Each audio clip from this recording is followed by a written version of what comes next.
My name doesn't matter yet. I'm 58 years old, and I spent 3 years paying for a marriage that had already ended without telling me. On Thanksgiving, I found out the same way everybody finds out about things they weren't supposed to know. Online. I was in my workshop eating leftover turkey my brother had dropped off the night before, when the photos came up on my phone, my wife's new husband standing exactly where I used to stand. I didn't call anyone, I just opened my banking app. I appreciate you choosing to spend this time with me. One small thing before we start.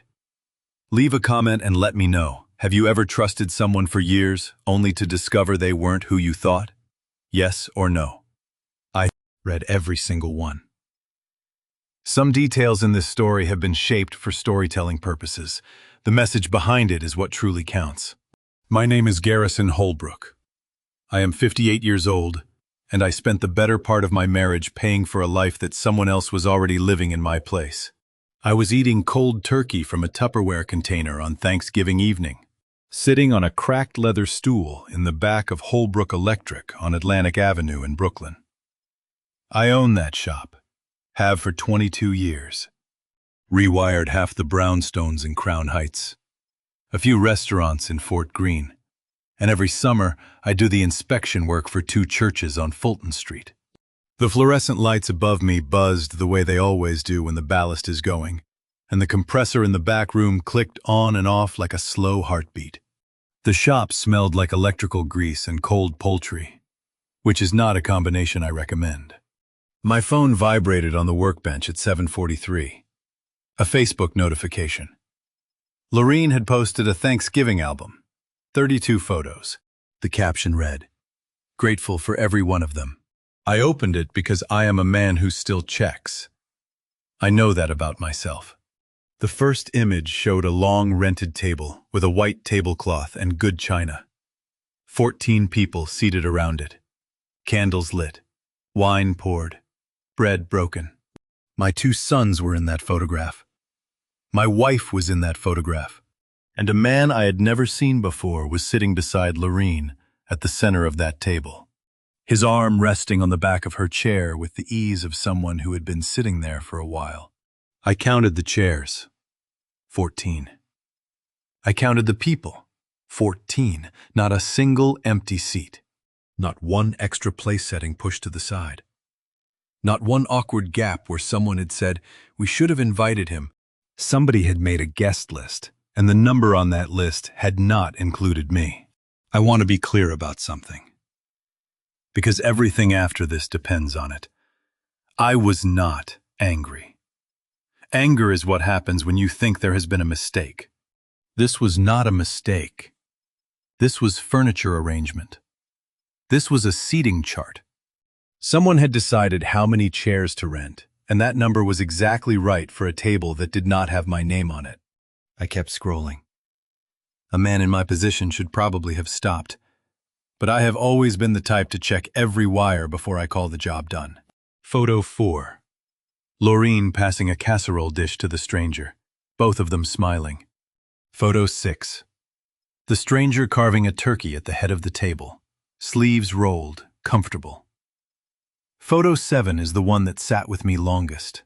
My older boy, Ren, 12 years old, wearing a navy blazer with a gold monogram on the breast pocket. I enlarged the image with my thumb and index finger. The monogram did not read WH, it read DP. I did not know what those initials stood for. Not yet, but I knew they were not the initials of any Holbrook. Photo 14, my younger son, Caleb, 7 years old, sitting on the stranger's lap holding a dinner roll. His face was relaxed, trusting. The way a child looks when he is sitting with someone he has sat with many times before. Not a first meeting, not even a 10th.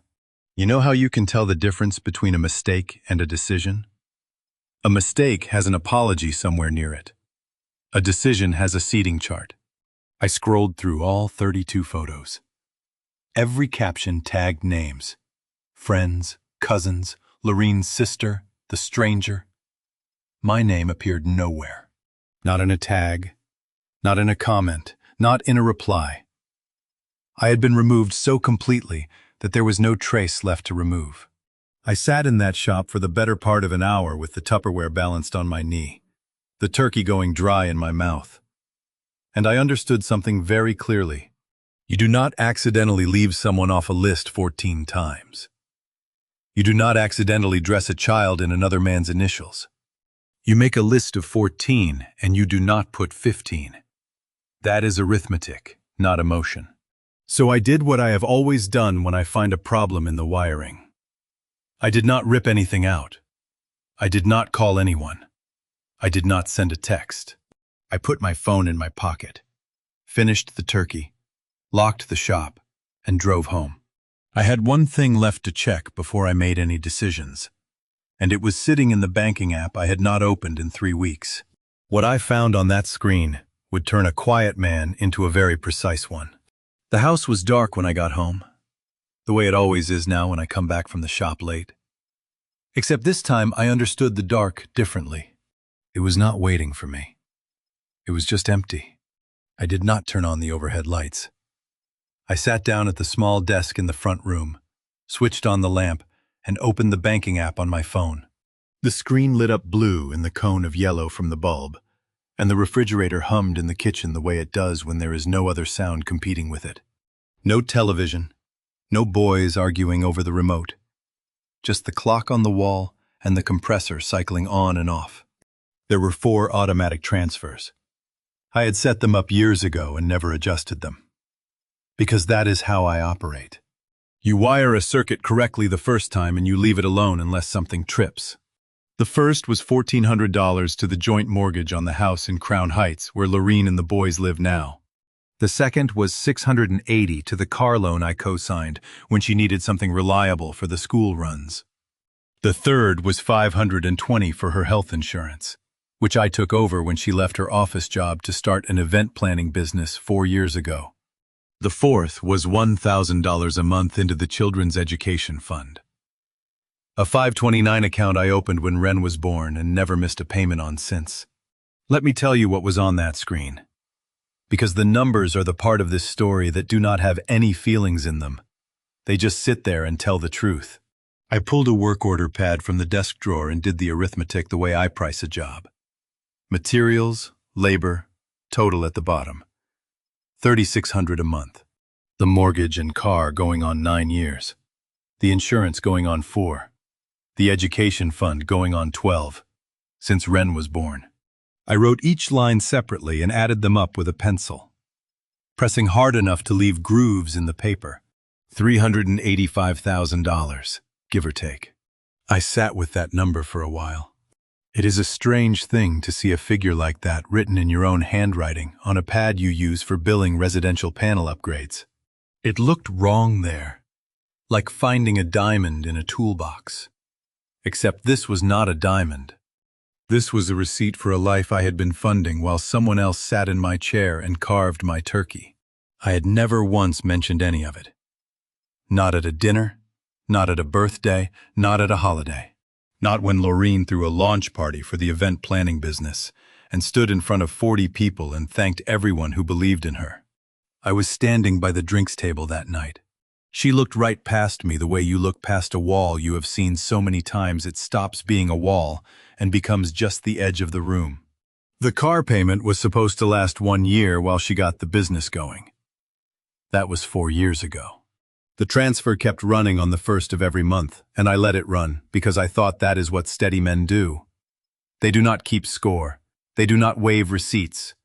They wire the house and they leave the lights on for everyone else. I run service calls the same way every time. Top to bottom, 1 circuit at a time.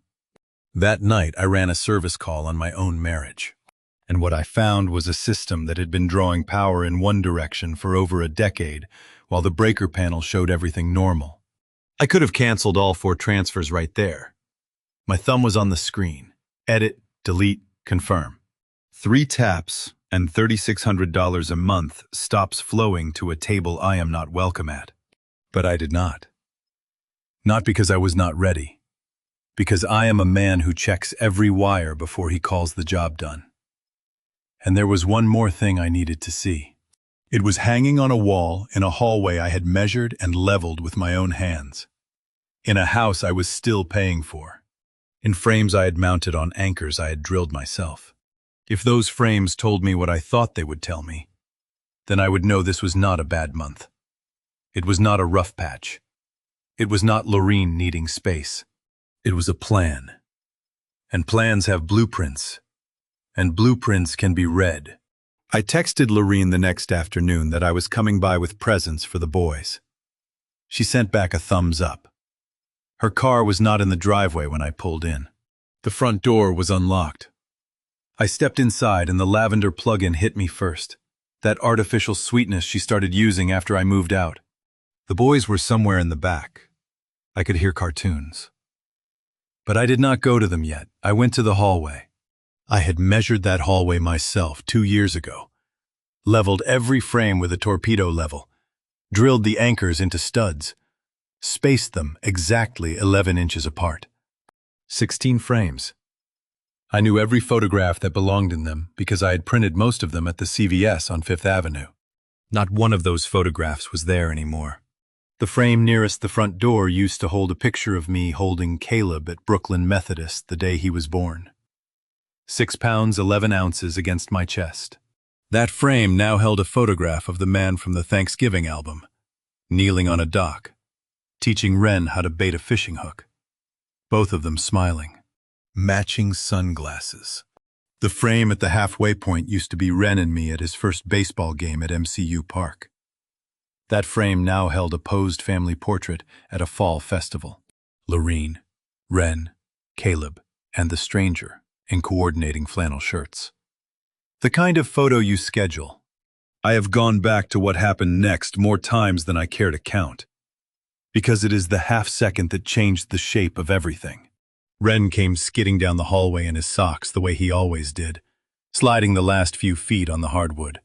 My older boy, 12 years old, tall for his age, with my jawline and his mother's eyes.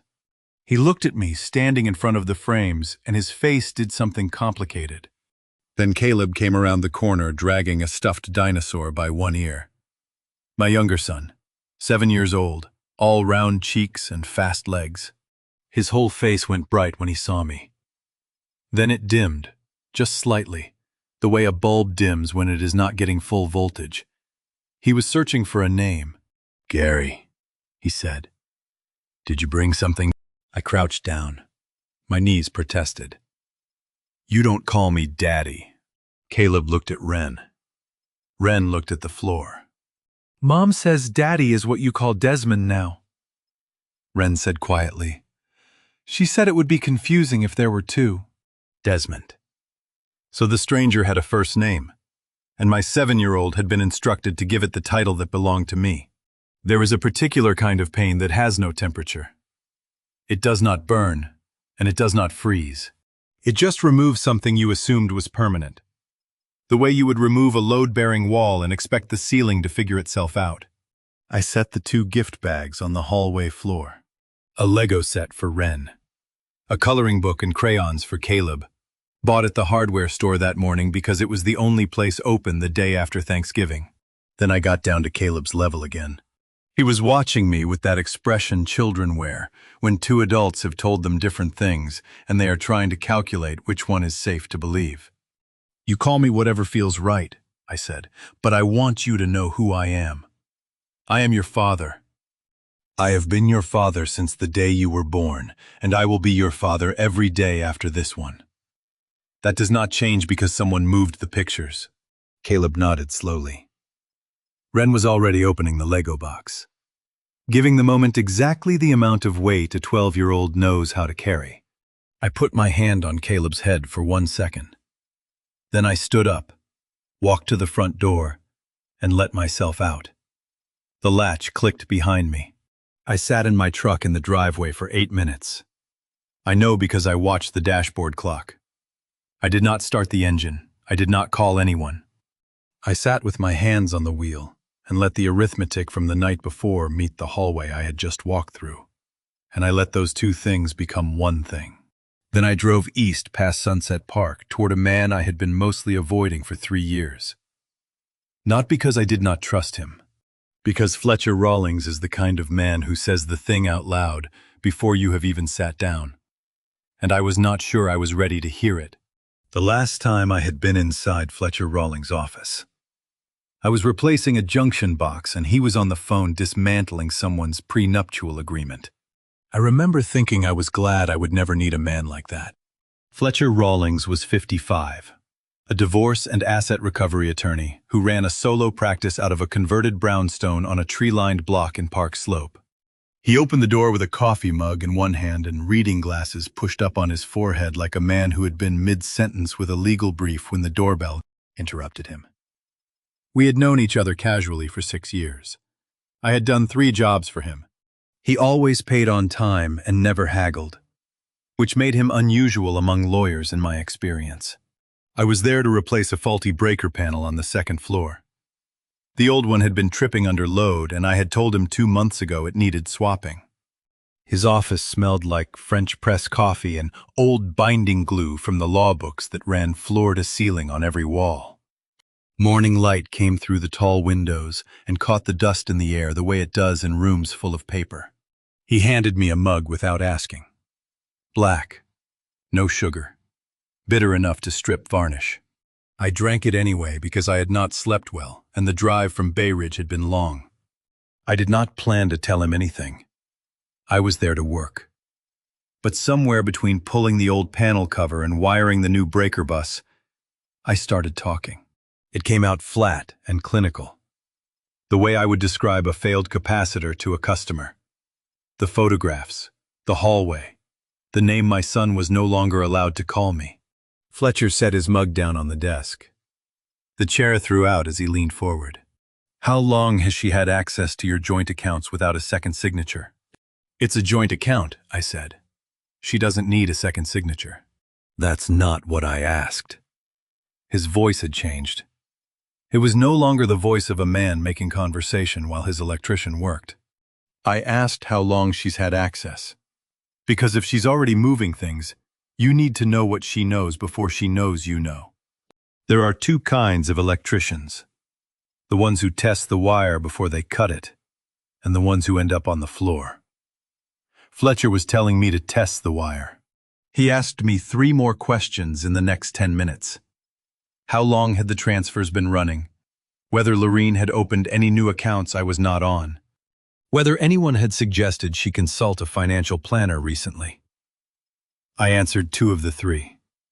The third I did not know. And that was the one that made Fletcher take his glasses off his forehead and put them on his face, which I would learn was what he did when something shifted from conversation to case. I'm not your lawyer yet, he said, but I am going to say this as your electrician's friend. Pull your credit report this week, not hers, yours, and look for inquiries you didn't authorize. If someone is restructuring around you, the credit report is where the footprints show up first. I finished the panel installation. We shook hands at the door. He did not charge me for the coffee or the advice. And I did not charge him a discount on the breaker panel. It felt like the beginning of an arrangement that would not need a contract. That evening, back at the shop on Atlantic Avenue, I was sorting copper fittings into bins when I picked up my phone and noticed something I had missed. 3 calls from the same unknown number over the past week. No voicemails, no texts. Just 3 calls, evenly spaced. Each one lasting long enough to ring 5 times before disconnecting. 3 calls. Same number. No message. People who want to sell you something leave a voicemail. People who need to confirm something do not. I wrote the number on a sticky note, pressed it to the edge of my workbench monitor, and wrote 2 words underneath. Check later. I did not think about it again for 2 weeks. I went back to sorting fittings and listening to the compressor cycle on and off in the back room. The only heartbeat in a shop that had been closed for a holiday nobody had invited me to. By the time I understood what that number meant, the person on the other end had already found what they were looking for, and it was not me they had been calling about. Ren asked the question the way 12-year-olds ask things they already know the answer to, looking out the window instead of at you. We were driving through Bay Ridge on a Saturday morning, headed to his basketball practice at the rec center on Shore Road. The turn signal was clicking in the silence the way it does when nobody is talking, and the car feels smaller than it is. Ren had his school bag between his feet, and the whole car smelled like pencil shavings and cafeteria. "Dad, do you know Mr. D?" he said.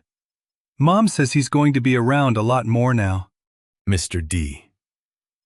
My son had a nickname for the man sitting in my chair at Thanksgiving, a casual one. The kind you give someone who has been around long enough that their full name feels like too many syllables. "I know who he is," I said. Ren kept looking out the window. The streetlights slid across his face one at a time. "He bought Caleb a bike," Ren said. "Caleb already has a bike." I tightened my hands on the steering wheel. Not because of the bike. Because of what buying a duplicate bike means. It means a man looked at a possession my son already owned, one I had assembled on a Saturday morning with an Allen wrench and a set of instructions in 3 languages, and decided the version that came from me needed replacing too. Let me tell you what it sounds like when your own son introduces the man replacing you. It sounds like a weather report. That is how normal they have made it for him. Ren was not upset. He was not confused. He was reporting a fact the way he would report that it might rain later. Because in his world, this had already been raining for months, and the only person who did not know was me. I dropped Ren at the rec center. He grabbed his bag and said, "Bye, Dad," without looking back. Which is exactly how a 12-year-old says goodbye when nothing is wrong. And everything is wrong at the same time. I sat in the parking lot for 3 minutes with the engine running and my hands still on the wheel. Then I called Fletcher. 4 days later, I was in his office again, not for electrical work this time. The brownstone smelled like old coffee and legal paper. And the desk lamp was on, even though it was only 5 in the afternoon. Because December in Brooklyn means the light gives up early. Fletcher had a printout in front of him. 1 page from the joint savings account. He had pulled it through channels I did not ask about because I was learning that there are questions you stop asking when you need answers more than you need process. He turned the page toward me and pointed to a single line highlighted in yellow. "March 14th, he said. $47,000 out of your joint savings. Transferred to an account ending in 8841. Do you recognize that account number? No. Have you ever authorized a transfer to that account? No. You know how I said I was not angry? That anger is what happens when you think there has been a mistake. This was not a mistake. And what I felt sitting in Fletcher's office with my fingertip tracing the date on that printout was not anger either. It was something colder and more useful. It was the feeling you get when you open a panel and find that someone has been running unauthorized loads off your main feed for months, drawing power you are paying for. Through wires you did not install. To a destination you cannot see. Fletcher leaned back. His chair creaked the way it always did. "This is not a decision from last week," he said. "This has been running almost a year. 8 months before those Thanksgiving photos. Whatever you saw on Facebook was not the beginning of anything. It was the announcement." I sat with that. March. 8 months before my son called another man daddy. 8 months before my photographs came off the wall. The money moved first. It always does. You build the exit before you announce the departure. Fletcher closed the folder and looked at me the way he looks at clients who are about to hear the part they did not come in for. "There's one more thing," he said. "That account 8841. It's not in her name. It's not in yours either." He paused. "I need another week to confirm whose name is on it. But I have a guess, and you are not going to like it." My mouth went dry. I could feel it, that papery absence of moisture that happens when your body understands something 3 seconds before your mind catches up. I nodded once, stood up, and drove home through streets that looked exactly the same as they had that morning. Except now I knew that the ground underneath them had been shifting for 8 months without making a sound. I did not wait for Fletcher's confirmation. I already knew whose name was on that account. The only question left was whether Lorene would tell me herself or make me prove it. I waited until both boys were asleep before I sat down across from her at the kitchen table. The same table I had refinished by hand the summer Caleb was born. Sanded it down to bare oak, sealed it with 3 coats of polyurethane, leveled the legs so a marble would sit still in the center. That table was the most honest piece of furniture in the house. Lorene Holbrook, 49 years old, sat at the far end with a glass of wine and the particular stillness of a woman who had been expecting this conversation and had already decided how it would end. She had started an event planning business 2 years ago, the one I had been underwriting without acknowledgement. Her hair was pulled back.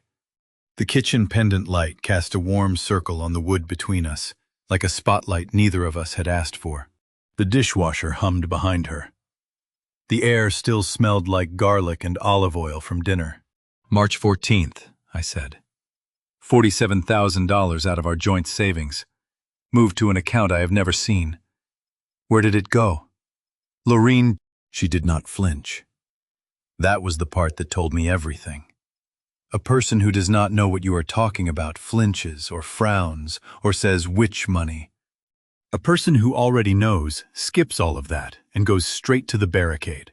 That's personal financial business, she said. Then, without a breath between them, I was restructuring some things for the event company. Then the third one, the one that sealed it. Don't turn this into something it's not, Garrison. I want you to understand something about the way a person deflects, because it tells you more than a confession ever would. 3 answers in under a minute, each one a different door. She was not explaining, she was testing which exit I would let her walk through. You didn't ask which account I'm talking about, I said. You didn't say what are you talking about, or which money. You went straight to defense. I let that sit for a moment. You only do that for a question you already know the answer to. The wine glass stopped halfway to her mouth. She set it back down. The stem clicked against the table the way a switch clicks when it is about to trip. You're paranoid, she said. Her voice had shifted, higher, tighter. This is exactly why things are the way they are. She did not say what things. She did not say which way.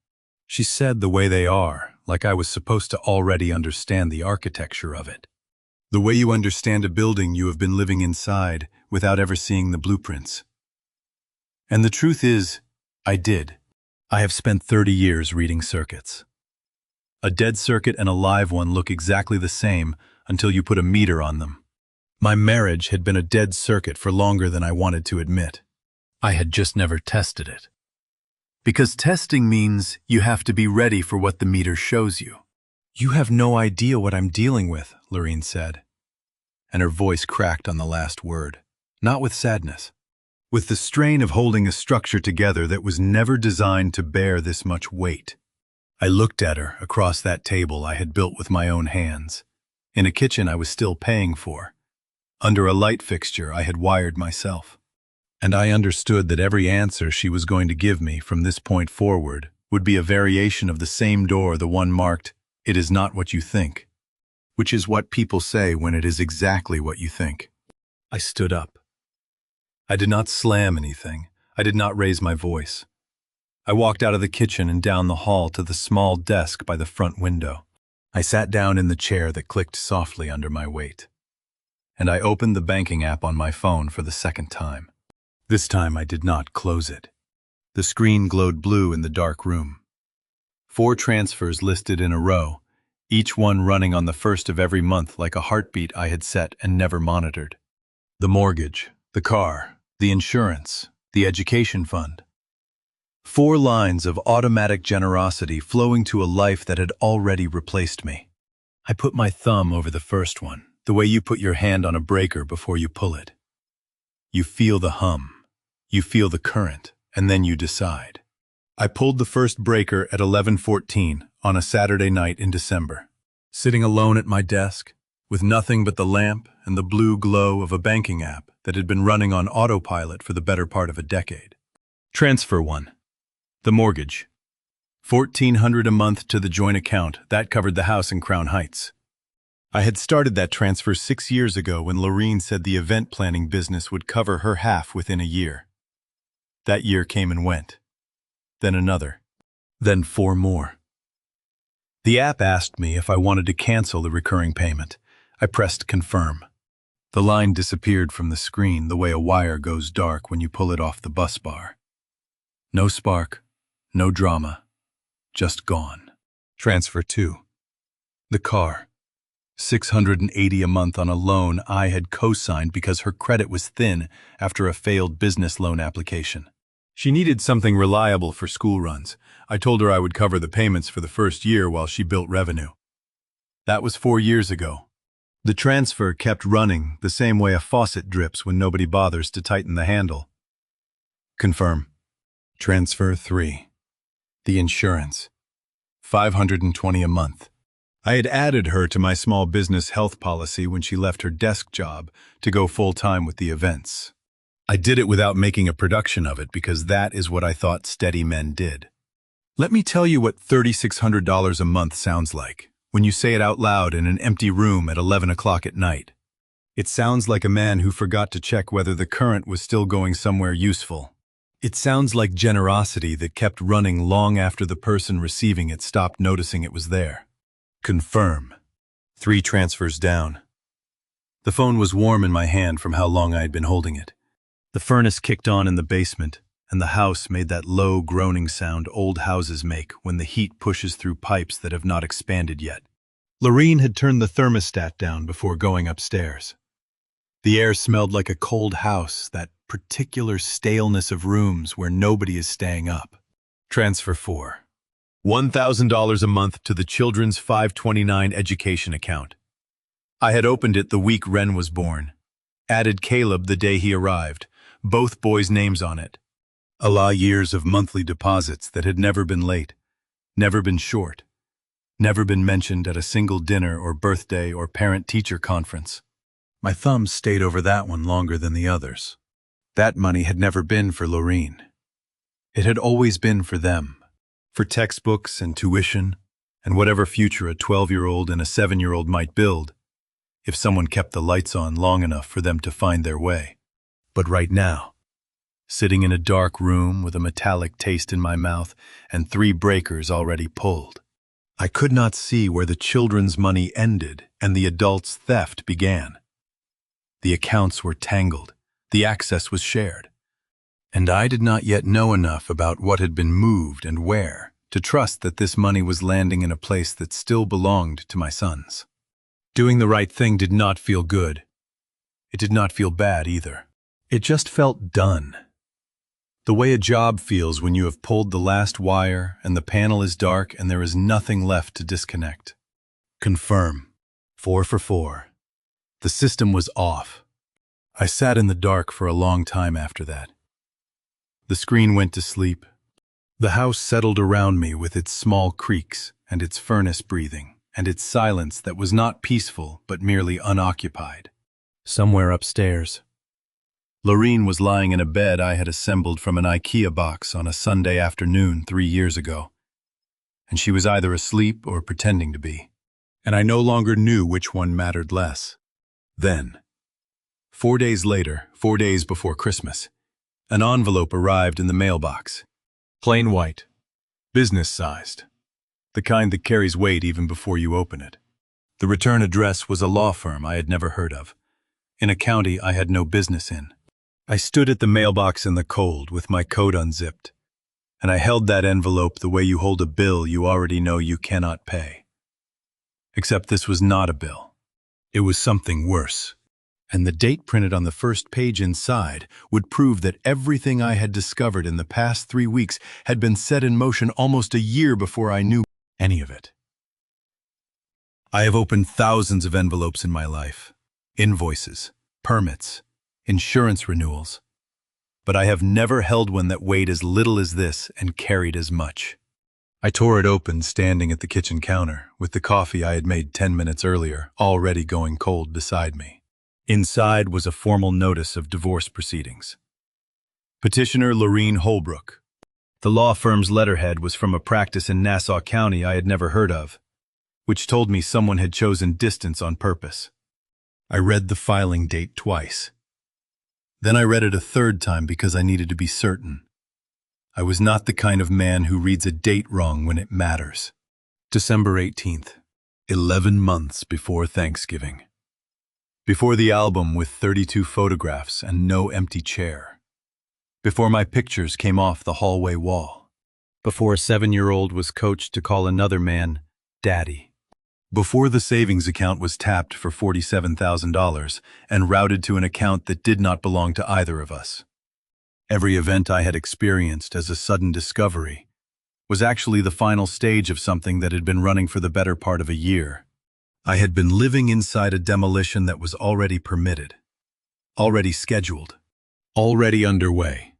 And every monthly transfer I sent on the first had landed in a structure that was being taken apart from the inside while I kept the power on. I want to stop here for a second, because this is the part where most people ask me why I did not see it sooner. The honest answer is that I was not looking. I did not think I needed to look inside my own marriage the way I look inside a junction box for crossed wires, for unauthorized loads, for someone else's work running off my feed. I trusted the system because I had built it, and I forgot that someone else had been rewiring it behind the drywall. I set the papers on the counter. I did not call Fletcher. I did not call Lorene. I stood there for a while with the December light coming through the kitchen window. Flat and gray the way Brooklyn light gets in winter when there is nothing left for it to warm. Then I picked up my keys and drove to Ridgewood Savings Bank. The lobby smelled like floor wax and toner. 2 tellers, 1 customer ahead of me. A security guard reading something on his phone by the door. I waited my turn the way I wait for everything, quietly, without cutting the line. When I reached the window, I told the teller I needed to transfer a 529 education account to a new account with sole custodianship. Same beneficiaries, same monthly contribution, different lock. The night before, I had canceled the education fund along with the other 3 transfers. I had done it in anger, or something close to anger, and I had spent the hours since knowing it was the one decision that needed correcting. The mortgage, the car, the insurance. Those were lifelines to a woman who had been planning my removal for 11 months, while I kept the lights on. But the education fund had never been for her. It had always been for Ren and Caleb. The adults in this situation made choices. The children did not. That is the line. And I was not going to be the man who erased it. You know what $112,000 looks like when you have been putting it in 1,000 at a time? It looks like nothing. 1,000 here, 1,000 there. 12 years of quiet deposits that never felt like they were building anything because I never stopped to count them. But when the teller turned her screen toward me and I saw the balance sitting there in green digits, I understood that I had built something real without ever once looking at the total. $112,000 for 2 boys who did not yet know what college cost, or what sacrifice looked like, or that their father had been putting money into their future every month since the week the older one was born. I signed the transfer form on the smooth counter surface. The teller printed a confirmation. I folded it into my coat pocket and walked out into the cold. That evening I sat down at the kitchen table with the legal pad I use for work orders. The pendant light made a warm circle on the yellow paper. I picked up a pencil and started writing a letter. Not to a lawyer, not to a bank, to Lorene. 4 sentences. It took me 2 days to get them right, because some things need to arrive on paper, in an envelope, with a signature, so that no one can delete them at a red light. You want to know what 4 sentences look like when a man who has spent 30 years measuring things for a living writes the most important letter of his life? They look short. They look plain. They sit on a clean sheet of legal pad paper in blocky handwriting, with no flourishes and no crossouts. Because the crossouts happened on the 6 drafts before this one. The 3 adult payments have ended effective the 1st of the month. The education money is safe. untouched, and still growing under my custodianship. You can see the account statements anytime you ask. I am still your children's father. I am no longer this family's bank. I read it aloud once in the empty kitchen. It sounded like a man closing a door without slamming it. That was what I wanted. I copied it onto clean paper, folded it into an envelope, and walked it to the mailbox on the corner of Bay Ridge Avenue. Certified. Because emails get deleted at red lights. Nobody throws away a letter with a certified stamp on it, or if they do, the post office remembers. The lid clanged shut, and I stood there for a moment with my hand still on the cold metal handle. Now it was in writing. Now it was real. Whatever came next would come from a place where both sides knew exactly where things stood. Then the silence began. I want to be honest with you about what those 12 days were like. Because I think people expect a man to be miserable after something like that. They expect sleepless nights, and whiskey, and staring at the phone. The truth is, I slept better those 12 days than I had in months. And that scared me more than the misery would have. Because it meant the weight I had been carrying was not the weight of a failing marriage. It was the weight of funding one. I filled the time. Took a commercial rewiring job at an industrial park off 3rd Avenue that I had been putting off since October. Replaced the gutters on the shop building, which I had been meaning to do since the last hurricane season. Went fishing with Morris Hadley, my accountant, at the Rye Reservoir on a Saturday so cold our fingers went numb before we got the lines in the water. Morris is 61 years old and has been doing my books since I opened Holbrook Electric. He is the kind of man who knows when not to ask. We sat in a rented boat for 4 hours and caught nothing. And it was the best afternoon I had spent in a long time. The thermos coffee Morris brings is always weak. I drank it anyway. The reservoir smelled like cold air and pine and nothing else, which is exactly the right number of smells for a man who needs to think. Every night around 9, I checked my phone. Nothing. Not a call, not a text, not a thumbs up. Not from Lorene, not from my mother-in-law. Not from anyone in the orbit of the family I had been supporting for the better part of 2 decades. Silence from someone who owes you a conversation is not the same as quiet. Quiet is what happens when everything has been said. Silence is what happens when nobody thinks you are worth answering. I told myself that was information, not injury. Some nights I believed it. Day 6. Nothing. Day 8. Nothing. Day 10. I replaced a sub-panel for a bakery on Atlantic Avenue and the owner gave me a loaf of sourdough as a tip. Day 11. I organized the copper fittings in the back room by gauge for the first time in 3 years. Day 12. I checked my phone at 9, set it face down on the nightstand, and turned off the light. 12 days. Not a word. On day 13, I made the mistake of opening Facebook. Lorene had posted a video to her event planning business page. She was standing in a kitchen I did not recognize. Commercial-grade range, stainless steel prep tables, 3 times the square footage of her home setup. Her voice was bright and breathless. The voice she uses when she is performing for an audience she wants to impress. "Big things coming," she said into the camera. She had signed a commercial venue partnership.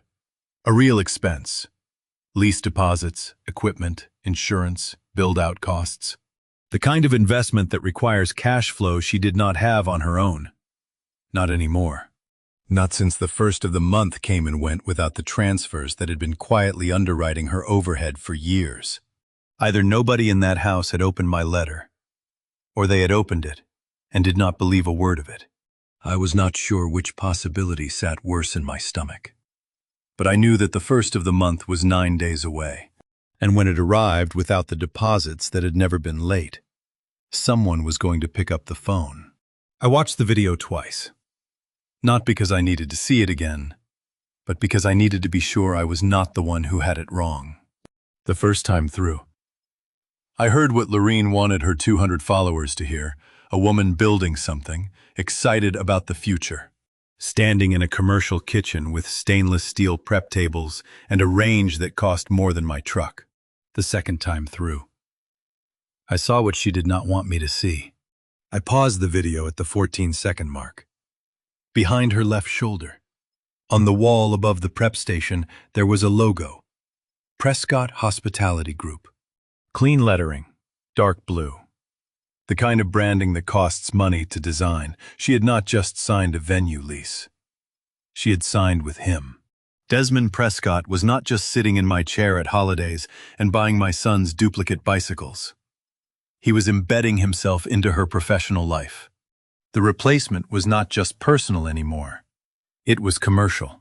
He was the investor, the partner, the infrastructure, and Lorene was standing in his kitchen talking about big things coming, as if the man who had been funding her mortgage for 6 years was still sending the check.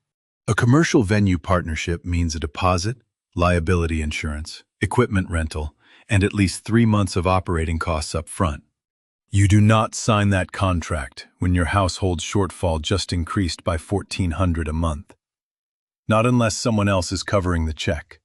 And I knew who was covering it, because his logo was on the wall. Let me stop here and ask you the same thing I asked myself that night. Sitting on my work stool in the shop with the phone warm in my hand and the copper dust on my fingers and the compressor cycling on and off in the back room. If someone reads your letter, signs for it with their own name, and then goes out and commits to an expense they cannot cover alone, what exactly are they telling you? They are telling you they do not believe you will do what you said you would do. Or they are telling you it does not matter if you do, because someone else has already stepped in to replace the current you cut. Either way, they are telling you that you were never the partner. You were the utility. I pulled up the USPS tracking page. Delivered December 23rd. Signed for by L. Holbrook. So she had opened it. She had read 4 sentences in my handwriting on a clean sheet of paper. And 6 days later, she had signed a commercial lease backed by the man who had been running unauthorized loads off my financial feed for the better part of a year. In my line of work, when a circuit keeps drawing power after you have cut the supply, it means there is a second feed you have not found yet. That second feed had a name and a logo and a hotel development company. I sat with the arithmetic of contempt for a long time that evening. 3 possibilities. 1, she did not believe me. She thought I would fold, the way I had folded on every boundary for 16 years. The car payment that was supposed to last a year. The insurance I added without being asked. The monthly deposits that ran like clockwork into a life that no longer had a place for me at the table. 2, Desmond told her he would cover the gap and she believed him, which meant she had traded one utility for another without noticing the pattern. 3, she did not care either way. Because by the time the first payment bounced, she planned to be far enough inside Desmond's infrastructure that my money would not matter anymore. Each possibility was worse than the last. And each one led to the same place the first of the month, 9 days away, when a mortgage payment that had never been late in 6 years would fail to clear for the first time. I turned off the phone screen and set it face down on the cold metal workbench. The shop was quiet. January air leaked through the loading door and carried the smell of machine oil and pavement. I had skipped dinner without noticing, which is what happens when your stomach is already full of something that is not food. The first of the month was coming. When that payment did not clear, the silence would break. And when it did, I wanted to be on a ladder somewhere with my hands full of conduit. Because the conversation that was coming would require the kind of calm you can only get from having already decided what you were going to say. I had decided, and I had said it. In 4 sentences, on paper, with a certified stamp. Now I just had to wait for them to believe it. I was 12 feet up a ladder at the industrial park, running conduit through a drop ceiling, when my phone buzzed against my hip for the first time in 2 weeks.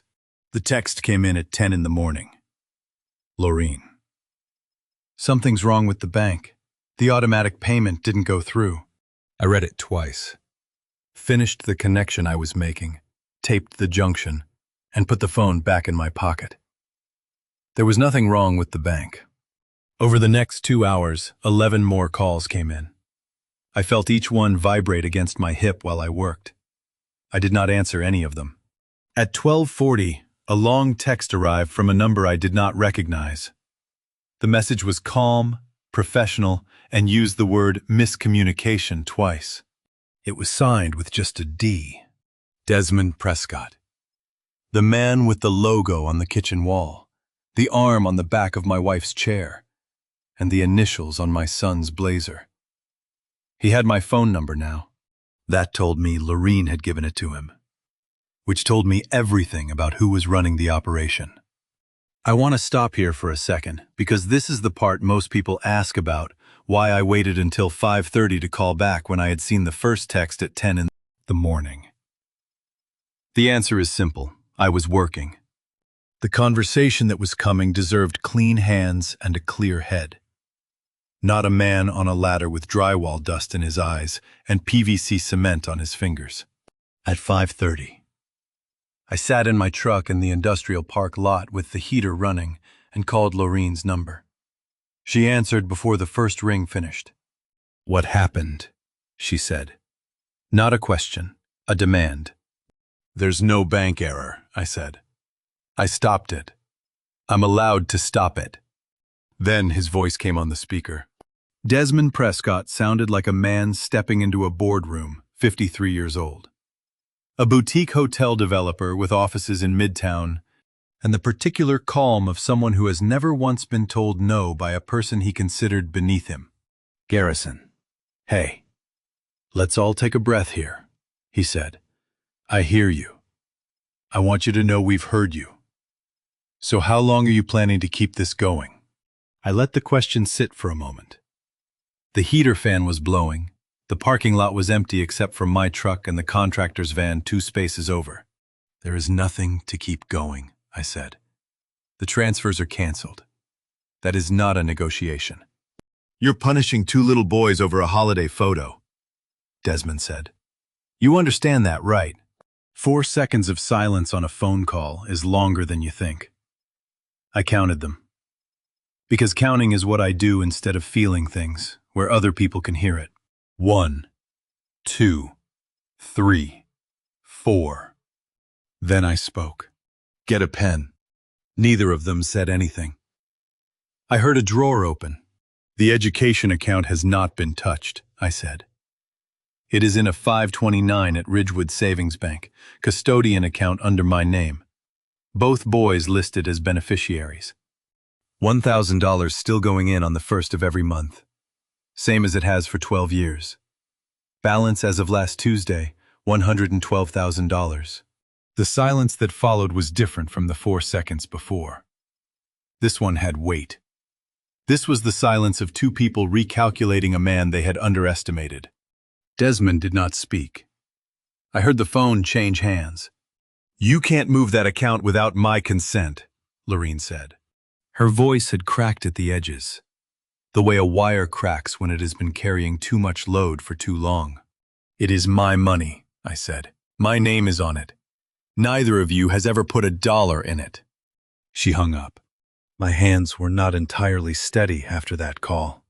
I sat in the truck with the engine running and the metallic taste of controlled adrenaline sitting at the back of my throat.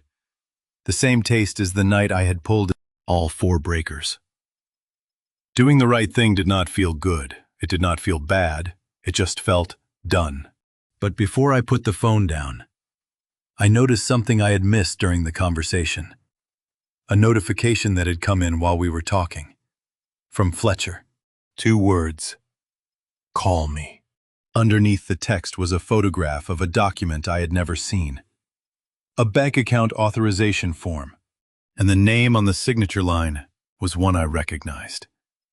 Because I had been hearing it for weeks now in my son's voice, on a text signed with a single letter, on a logo behind my wife's shoulder, in a kitchen that was not hers. The name on account 8841 had never been Lorene's. It had always been his. I called Fletcher back at 6:15 from the shop floor, still in my work boots, and he picked up before the second ring. That is how I knew it was bad. Because Fletcher Rawlings never picks up before the second ring. He is a man who lets the phone announce itself before he decides whether to answer. "Sit down," he said. "I'm standing." "Then lean on something." I leaned against the workbench. The sticky note with the mystery phone number was still there on the monitor, right where I had put it weeks ago. The shop smelled like metal and machine oil from the day's work, and cold January air was leaking in under the loading door the way it always does when the temperature drops below 30. "Account 8841, Fletcher said. "It's registered to a holding company called Prescott Capital Partners, LLC.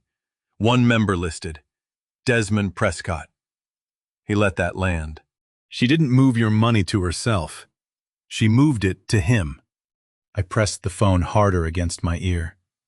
The thermos of coffee I had brought to the job site that morning was sitting on the bench, hours old and forgotten.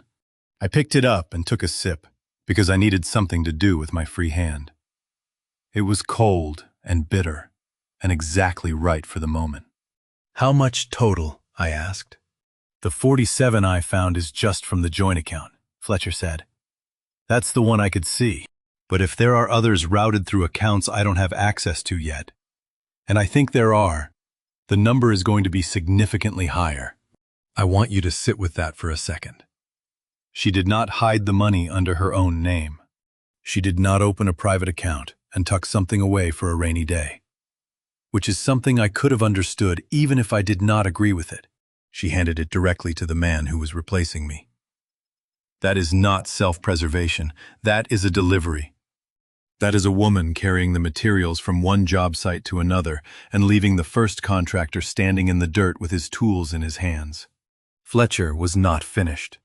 "There's something else," he said. "Remember that number you saved on your workbench? The one that called 3 times and never left a message?"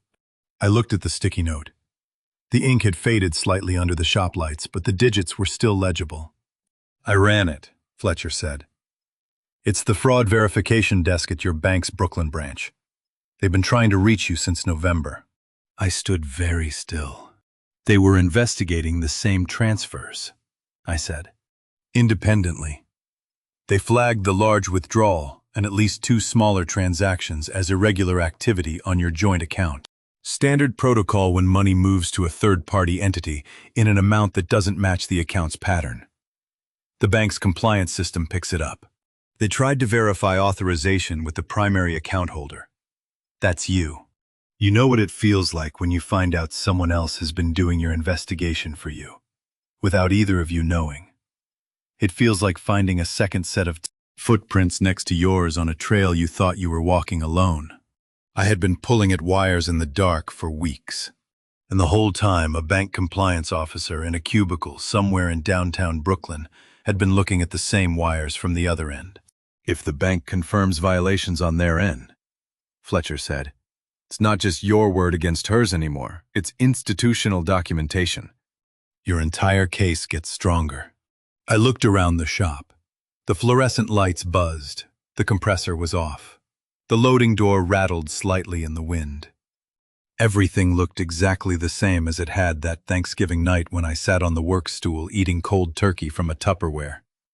Except now I had a lawyer. A bank investigation I did not even know I had been building. Life. Fletcher said he would file a formal records request with the bank first thing Monday. Then he said one more thing before he hung up, almost as an afterthought. The way good lawyers drop the biggest piece last. "One more detail," he said. "Prescott Capital Partners, LLC was incorporated 14 months ago. You know what else happened 14 months ago?" I did not answer. "Nothing," Fletcher said. "As far as you knew. But I'm starting to think that's when the clock actually started." He hung up. I stood in the empty shop with the phone warm against my ear and the sticky note staring at me from the monitor. 14 months. The LLC was older than the Thanksgiving photos. Older than the hallway frames.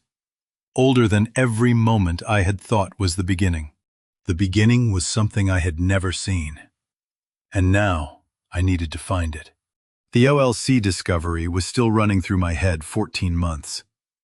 Holding company. The whole architecture of it. when Ren walked in from his mother's car that Saturday evening. With the look on his face I know too well. The one where his jaw sets exactly the way mine does. He had not taken his coat off yet when he said it. His backpack hit the hallway floor with the heavy thud of textbooks. Snow tracked in on his sneakers was melting into small, dark circles on the hardwood. He stood in the entrance of the Crown Heights apartment and did not move toward the kitchen. Did not kick off his shoes. Did not do any of the things a 12-year-old does when he arrives somewhere he feels safe. He stood there like a man at a podium. Mom said I should start introducing myself as Ren Whitmore at school, he said. He was peeling off his gloves finger by finger, methodical, not looking up. The way a person talks when they have rehearsed something in a car for 20 minutes. She said it would be easier for everyone, and she wants me to call him Dad. The kitchen faucet was dripping behind me. I gripped the edge of the counter and felt my knuckles go pale against the laminate. Whitmore, not Holbrook. She was not just replacing my photographs and my money. She was replacing my name on my own son. I found out later that Lorene had already filed preliminary paperwork for a surname change as part of a broader custody modification. This was not a suggestion over breakfast. It was a legal strategy wearing the mask of a casual conversation. I remembered something then. Ren, at 5 years old, sitting at this same kitchen table with a crayon, writing his full name on a Father's Day card for the first time. W-R-E-N. Holbrook. His tongue poking out the side of his mouth with concentration, pressing so hard the crayon left grooves in the paper. When he finished, he held it up like a trophy. 9 letters of a last name that meant he was mine. What did you say to her? I asked. Ren finally looked up, his chin lifted. I saw my own father's stubbornness in that posture. 3 generations of men who plant their feet. I already told Mrs. Farrelly my name is Holbrook, he said. I told Mom too. She got quiet, which is worse than yelling. But I don't care. He's not my dad. You are. I turned toward the window because I could not let a 12-year-old see what was happening to my face. The streetlight outside caught the frost on the glass, and my reflection was transparent. Ghostly. A man visible and invisible at the same time. The faucet dripped twice in the silence. Yeah, I said. I am. 2 words. They were all I could manage without the rest of it coming loose. A car horn sounded outside. I looked past my reflection and saw Lorene's Lexus still idling at the curb, headlights cutting through the dark living room in 2 pale beams. She was waiting. She had expected this conversation to go differently. She had expected Ren to walk in, deliver the message, and walk back out with a new last name and a rearranged understanding of who his father was. Instead, her son was standing in my hallway with his coat still on, having already fought the battle without me. Ren was quiet for a moment. Then his voice dropped, the way children's voices drop when they are about to say something they know they should not have heard. There's something else, he said. I heard him on the phone last week, Desmond. He was in the kitchen, and he didn't know I was in the hallway. Ren swallowed. He said, "The boy comes with the package." That's what he said, like I was part of a deal. The faucet dripped again. The Lexus horn sounded a second time. Ren did not move toward the door. Then he reached into his coat pocket and pulled out a folded piece of paper. It had been creased and recreased, the way something gets when a 12-year-old has been carrying it for days, waiting for the right moment. I found this in Mom's printer tray, he said, holding it out. It's got your bank account numbers on it. All of them. I took the paper from his hand. It was warm from his coat pocket. I did not unfold it yet. I looked at my son, standing in the hallway with snow melting off his sneakers. And I understood that the financial fight and the parental fight had just become the same fight, and my 12-year-old had brought me the evidence. I unfolded Ren's document that night at the kitchen table. 6 account numbers printed in columns, routing information beside each one, and at the top of the page a header I had not expected. Prescott Capital Partners, LLC. My son had brought me the blueprint. Fletcher had the folder open before I had even sat down. I was in his office the next morning. The printout flattened on his desk between us. He studied it the way I study a wiring diagram, tracing the connections, following the current. His reading glasses were on this time, not pushed up on his forehead, which meant he was working. "Where did your 12-year-old get a document with 6 account numbers on it?" he asked, without looking up. "His mother's printer tray." He brought it to me unprompted. Fletcher's expression shifted from professional calm to something sharper. He cross-referenced the numbers against his own research. 4 of the 6 I recognized the joint accounts, the savings, the education fund. The other 2 were new. They matched neither my finances nor Lorene's known accounts. "These 2, Fletcher said, tapping the page with his pen, "belong to a prior LLC, never formally dissolved, registered in Wake County, North Carolina." He opened a thin manila folder with worn edges.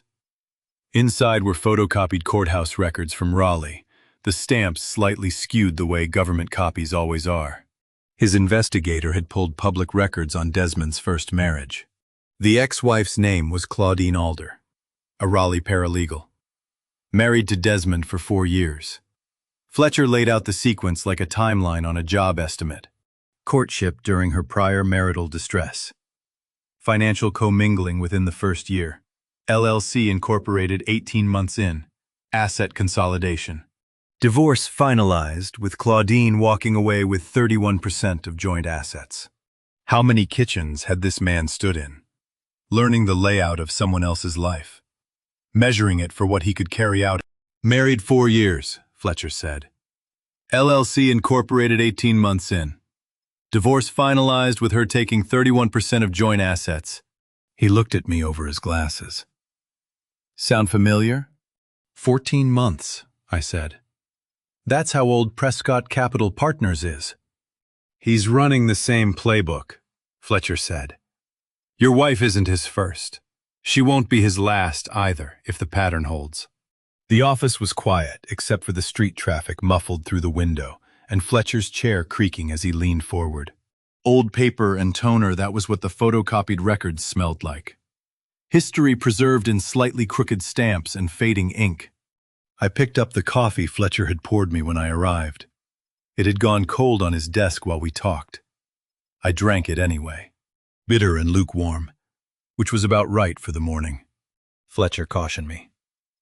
The public records told part of the story, but only part. Claudine Alder had not responded to his investigator's outreach, without her testimony. The pattern was suggestive, but not courtroom ready. He needed 2 more weeks. 31%. Lorene would think she was winning if she got that much. She had no idea how many women had stood in that particular kitchen, believing the recipe was hers. "I need more time to verify," Fletcher said. "But if it's true, this is a weapon." I nodded. 2 weeks. I could wait 2 weeks. I had waited 12 years to see the total on the education fund. I had waited 11 months without knowing divorce papers had been filed. 2 weeks with the shape of the truth already visible was nothing. Fletcher closed the folder. I stood up, tucked Wren's printout back into my coat pocket, and headed for the door. "One more thing," Fletcher said. I stopped. The investigator found a 3rd woman. Not a marriage, a girlfriend. In Charlotte, between the 2 marriages. She filed a civil fraud complaint against Desmond 3 years ago. The complaint was later withdrawn. Fletcher paused the way he does when the next sentence is the one that matters. But before she withdrew it, the complaint mentioned a child, a daughter. Desmond sought custody as part of the dispute. Then he dropped the petition the day the financial settlement cleared. I stood in the doorway with my hand on the frame. The hallway behind me was dark. The office light caught the edge of the manila folder on Fletcher's desk. A daughter. Custody as leverage, dropped the day the money came through. I thought about Wren standing in my hallway with snow on his sneakers. telling me a man had called him part of a package. I thought about the surname change paperwork Lorene had already filed. I thought about a 12-year-old boy who had chosen a side without anyone asking him to. And I understood with a clarity that tasted like cold metal that Desmond Prescott's interest in my son had nothing to do with fatherhood. It was leverage. And when the settlement cleared, he would drop it the same way he had dropped it before. I carried the Charlotte revelation with me for 5 days, a daughter used as leverage. A custody petition dropped the moment the check cleared. And then I walked into my son's school auditorium and smelled Desmond Prescott's cologne before I saw his face. Something expensive and deliberate. The kind of scent that announces a man before he speaks. It cut through the institutional smell of floor wax and construction paper at PS 170 like a signature written in the air.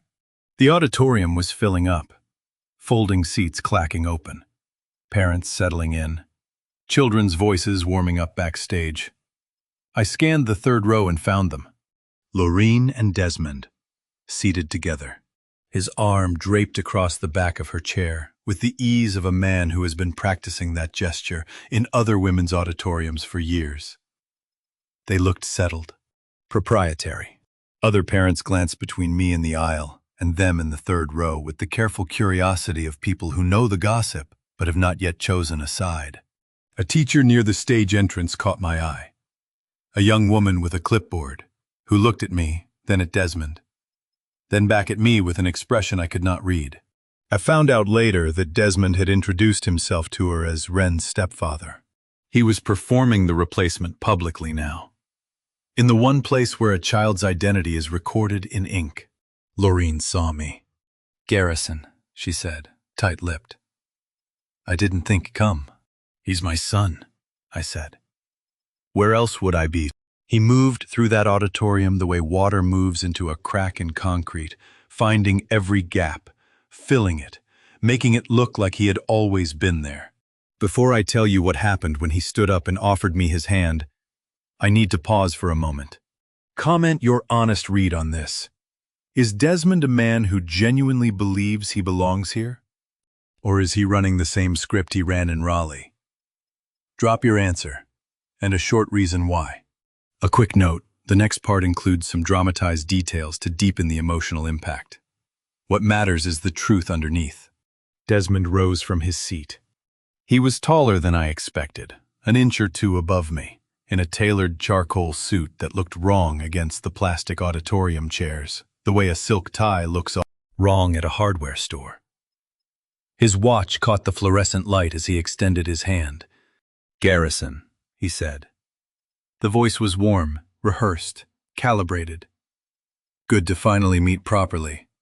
I hope we can do what's best for the boys." The boys, plural. As if Wren and Caleb were already his.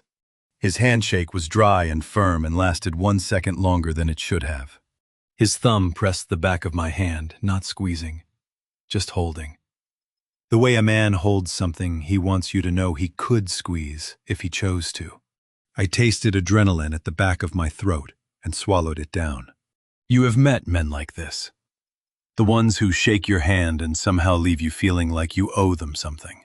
The ones whose generosity is a stage and whose warmth is a transaction. I had read about this man in courthouse records and investigator reports for weeks. Now I was looking at him under fluorescent lights, and he was exactly what the paperwork said he was. "I hope so too," I said, not breaking eye contact. "But we may define that differently." His smile tightened, almost imperceptibly the way a wire tightens before it snaps. His left hand went to his cuff link and adjusted it. The same unconscious tell a man has when his script gets interrupted by a line he did not write. "I'm sure we want the same things," he said. I held his gaze for 1 more second. Then I walked to my seat in the 8th row and sat down with my coat across my lap. The performance had not started yet. Wren was somewhere backstage. I had not come to make a scene. I had come to see my son, and to look Desmond Prescott in the face, so that when the time came, I would know exactly who I was talking about. As I sat down, I noticed a woman in the back row I did not recognize. Not a parent overdressed. Alone, taking notes on her phone with the focus of someone who was not there for a school concert. She was watching Desmond. In the parking lot after, I checked my phone. A text from Fletcher. 3 sentences that doubled the scope of everything. Claudine Alder called back. She's willing to talk. But she says there's a third wife, not Charlotte, another one. He's done this 4 times. 4 times. Not 2, not 3.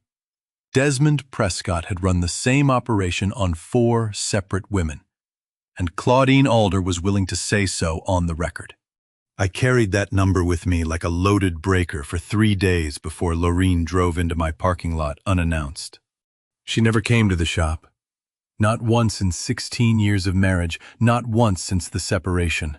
So when the Lexus turned into the lot at Holbrook Electric on a Tuesday afternoon, I set down my wire strippers and walked outside. Lorene stepped out, dressed for a business meeting. Not a parking lot conversation. Tailored coat. Heels picking their way across grease-stained concrete. Her perfume cutting through the February air and the motor oil. The same scent she had worn during the marriage, which felt like a choice. The shop compressor hummed through the wall behind me. A drill whined somewhere inside. "I'm here because I think we can still handle this like adults," she said. Her voice was polished, rehearsed, the pitch of a woman who had practiced this in her car. 50-50 on the joint accounts, clean break, no lawyers digging through everything. 50-50. She said it like it was generous, like it was fair. But I had been sitting in Fletcher's office long enough to know what she was actually offering. A split of the visible accounts only, the ones I already knew about, not the education fund I had already secured, not the LLC accounts, not the $180,000 that had been diverted through entities she never expected me to find. 50-50 of what's left, you mean? I said. After $180,000 already walked out the door. Her expression did not change. That was the tell. A person hearing that number for the first time would flinch. A person who already knew it would hold still. 16 years. I taught this woman to drive stick shift in this parking lot, right here on this same asphalt. One August when the transmission went out on her Honda, and I lent her my truck until the parts came in. She ground the gears for 2 weeks and laughed about it. And now she was standing on the same concrete, telling me she would make it hard to see my own children. Because that was where she went next, when I did not accept the offer. Her voice dropped. The corporate polish stayed, but the temperature changed. "Ren's got a lot going on," she said. "Travel sports, tutoring. It might make more sense for him to stay in one place on weekends instead of going back and forth." I watched her the way I watch a panel under load looking for the failure point, the hot spot, the place where the wire is about to give. "Desmond's place is closer to the school," she added. "I'm just thinking about what's practical." She said practical the way a surgeon says discomfort, a clean word for something that bleeds. I went very still. The wire strippers were on the truck bed behind me, still warm from my hand. The gravel crunched under Lorene's heels as she shifted her weight. The compressor cycled off, and the parking lot went quiet enough that I could hear traffic on Atlantic Avenue 2 blocks away. I wanted to shout. I wanted to tell her about Claudine Alder, and the Charlotte woman, and the daughter who was used as a bargaining chip and discarded the day the settlement cleared. I wanted to ask her if she understood that the man standing behind her legal strategy had done this so many times he had a system. But I did not shout. I did not explain, because explaining would give her time to prepare, and I was done giving this family's opposition a head start. "If you're using our sons as bargaining chips," I said, "this conversation is over." I turned and walked toward the shop door. The dry, sour taste of swallowed anger sat at the back of my throat, like a wire I could not spit out. I've already spoken to a family court mediator. Lorene called after me. Her voice had lost the polish. It was raw now. The voice underneath the performance. "I've requested a temporary custody modification for stability. It's already in process. I did not turn around. I opened the shop door, stepped inside, and let it close behind me. My hands were shaking. I picked up the phone and called Fletcher. "She's already filed something with family court," I said. "How fast can you get Claudine Alder on a recorded call?" Fletcher paused. 1 second. 2. "She's already on one," he said. "She called me 20 minutes ago." Another pause. "Desmond did the exact same custody play with her daughter, word for word." I leaned against the workbench and closed my eyes. The same play, the same words, the same man, running the same circuit through a different family's wiring. Except this time, someone had already mapped the blueprint. Claudine Alder's recorded testimony arrived at Fletcher's office 3 days after Lorene's parking lot visit. 47 minutes of a woman in Raleigh describing the exact same custody maneuver. The exact same language. The exact same man. Fletcher had what he needed. We filed the following week.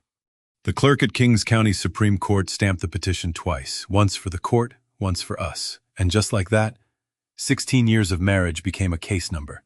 The counter-petition named the LLC, detailed the diverted assets, and referenced the pattern evidence from Claudine's recording. Fletcher had structured it carefully, not as an accusation, but as a request for recovery, which is the kind of legal language that sounds polite and cuts deep. The clerk assigned a docket number, clipped the copies together, and slid them across the marble counter without looking up. For her, it was paperwork. For me, it was the sound of a door locking behind a decision I could not take back. Fletcher and I stood in the courthouse lobby afterward. The fluorescent lights buzzed against the marble floors. I had bought a vending machine coffee on the way in, and it was still in my hand. Bitter and lukewarm, and exactly as bad as courthouse coffee always is. "Once this is docketed, Desmond gets served," Fletcher said. "He'll know you know." "Good," I said. "I'm done knowing things quietly." What I did not say, because Fletcher would have told me to keep it to myself, was that the filing triggered an automatic freeze on the LLC accounts. Desmond would discover within days that his financial pipeline had been cut. Not by a court order, not by a judge's decision, but by the simple mechanics of a counterpetition entering the system. The money could not move while the case was open. The water had been shut off at the main. Filing that petition felt like pulling a pin. The grenade had been in the room for months, but now everyone was going to hear it. Back at Fletcher's office, we reviewed strategy. The Brooklyn Bridge was visible through his window, lit against the February dusk like a wire diagram of something engineered to hold weight. "From this moment, everything you do is evidence," Fletcher said, clicking his pen the way he does when he is thinking 2 moves ahead. "No confrontations, no raised voices, nothing they can photograph or record." "What about the engagement party?" I said. Fletcher stopped clicking. "What engagement party?" I told him what Wren had mentioned over the weekend. Desmond and Lorene were hosting an engagement party at a venue in Williamsburg. 3 weeks out. Family. Friends. Business contacts. A room full of people who had been told a story about a new beginning, a blended family, a man who chose to show up. A room full of people who believed the narrative because no one had ever stood in front of them and said otherwise. Fletcher leaned back. His chair creaked the way it always did. "Discovery will take months," he said. "The asset freeze buys us time, but not a verdict. The custody modification is still pending in family court. If you go to that party and make a scene, they will use it against you." "I'm not going to make a scene." "Then what are you going to do?" When was the last time Desmond Prescott sat in a room he could not leave while someone told the truth about him? The answer, based on everything Fletcher's investigator had found, was never. He had always controlled the exits. He had always managed the narrative. Every woman he had done this to had been isolated first, separated from the people who might have asked the right questions. And by the time the truth surfaced, the room was already empty. This time the room would be full. 80 people. Business contacts he needed, friends he performed for, family he had imported into a story that was not his. Every person in that room will be someone Desmond needs to impress, I said. If the truth lands there, it lands everywhere. Fletcher looked at me for a long time. I can't advise you to go, he said slowly, but I can't stop you either. He did not say anything else. He did not need to. We both understood that the legal case would take its course through filings and depositions and discovery requests, and that none of that would happen before the engagement party.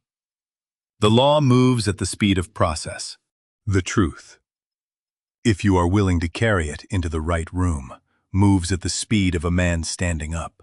That evening, I sat in my truck in the shop parking lot with the engine ticking in the cold. I opened my work notebook on the steering wheel.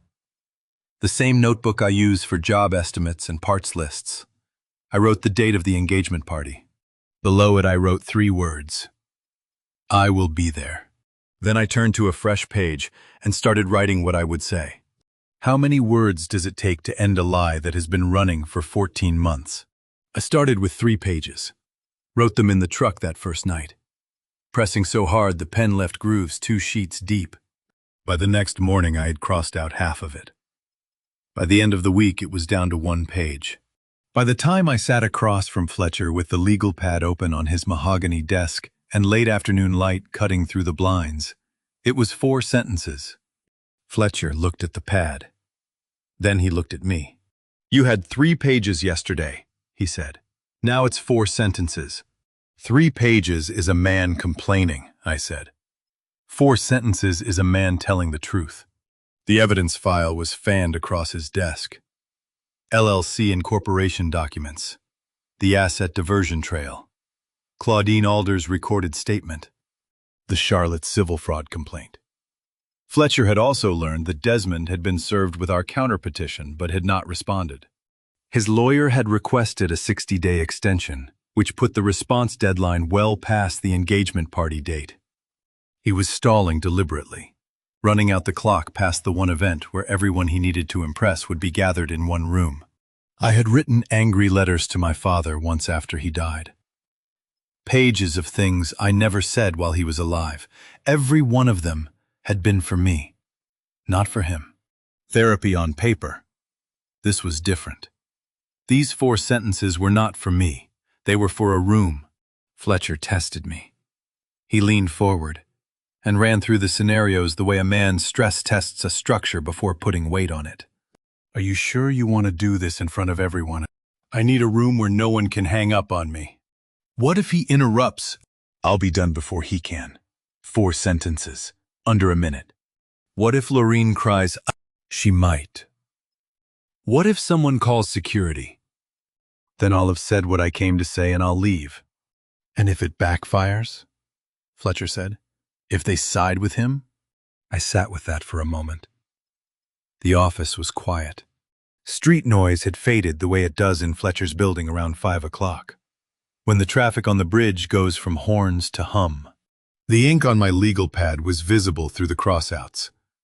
All the anger I had written and then erased, all the accusations I had sharpened and then put down, until the only thing left was fact. An electrician knows that the most dangerous current is the one you cannot see, the wire that looks dead until you touch it. Desmond had been that wire for years. Polished, warm, generous on the surface. 14 months of silent current running through other people's lives, and nobody had ever put a meter on him in public. Then they side with him, I said. And I still told the truth. That's enough. Fletcher opened his desk drawer and took out a sealed envelope. It was addressed to Lorene, in handwriting I did not recognize. This came from Claudine Alder, he said. She wrote it on her own, unsolicited. It's a personal letter to your wife, a warning. From one woman who went through this to another, who is still in the middle of it. He set it on the desk between us. She asked if you would deliver it at the party. If you choose to.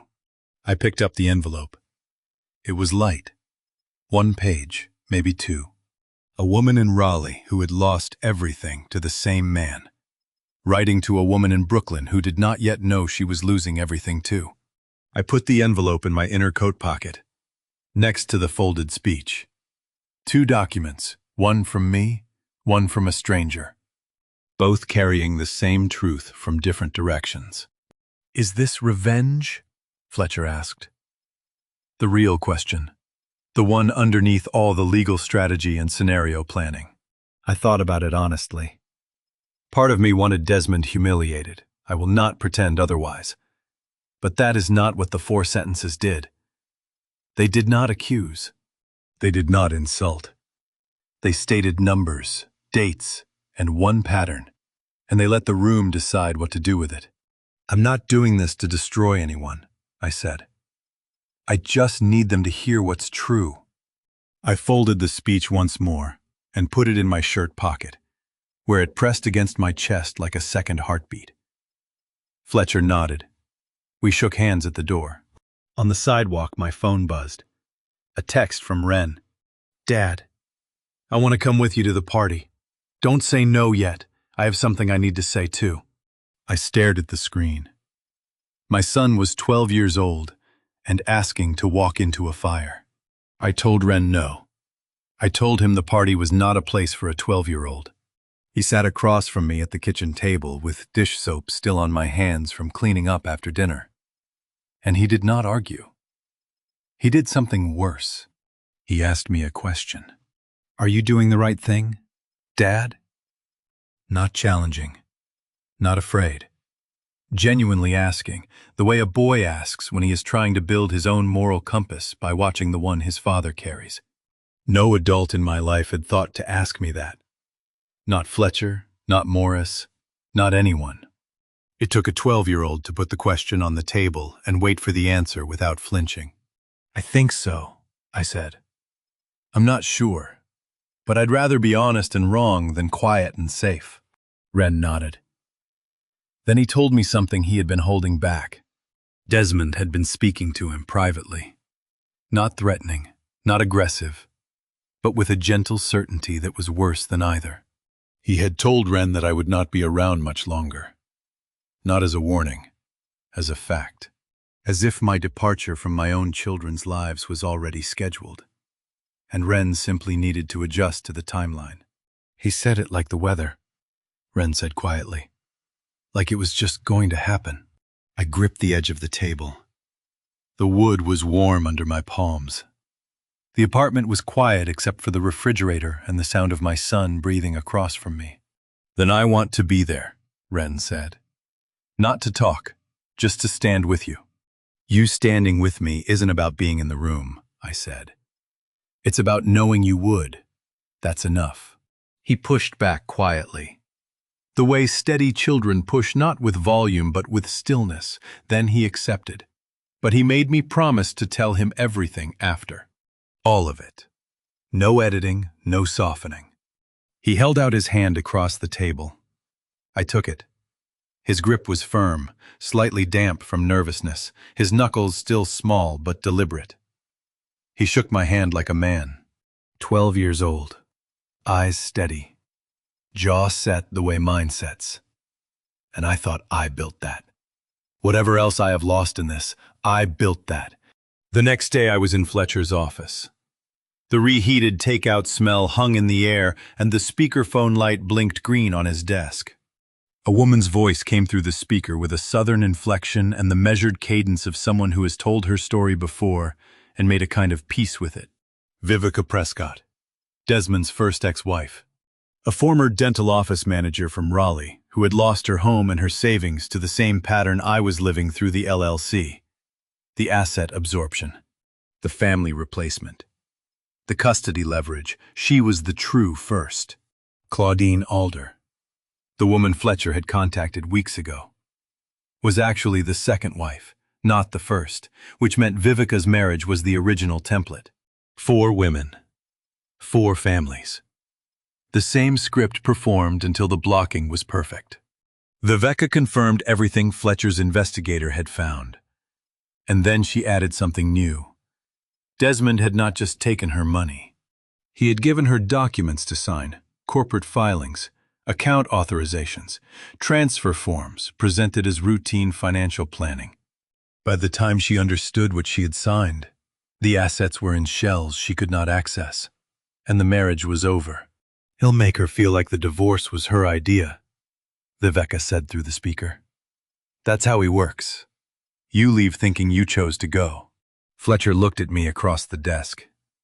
The speech was in my shirt pocket, worn soft at the crease from being folded and refolded. "This isn't his first time," Fletcher said. "And your wife doesn't know." "She's about to," I said. Viveka's last words before hanging up were quiet, almost casual, the way someone delivers critical information when they have nothing left to lose by saying it. "One more thing," she said. "He always gives a speech at the engagement party, always. He'll talk about family and second chances. That's when he locks them in publicly, in front of witnesses. Everyone applauds and suddenly it's real. If you're going to say something, say it right after his speech. That's when the room is most open." The speakerphone went silent for a moment. "Good luck, Mr. Holbrook," she said. The line went dead. Fletcher and I sat in the quiet office with the green light still blinking on the phone.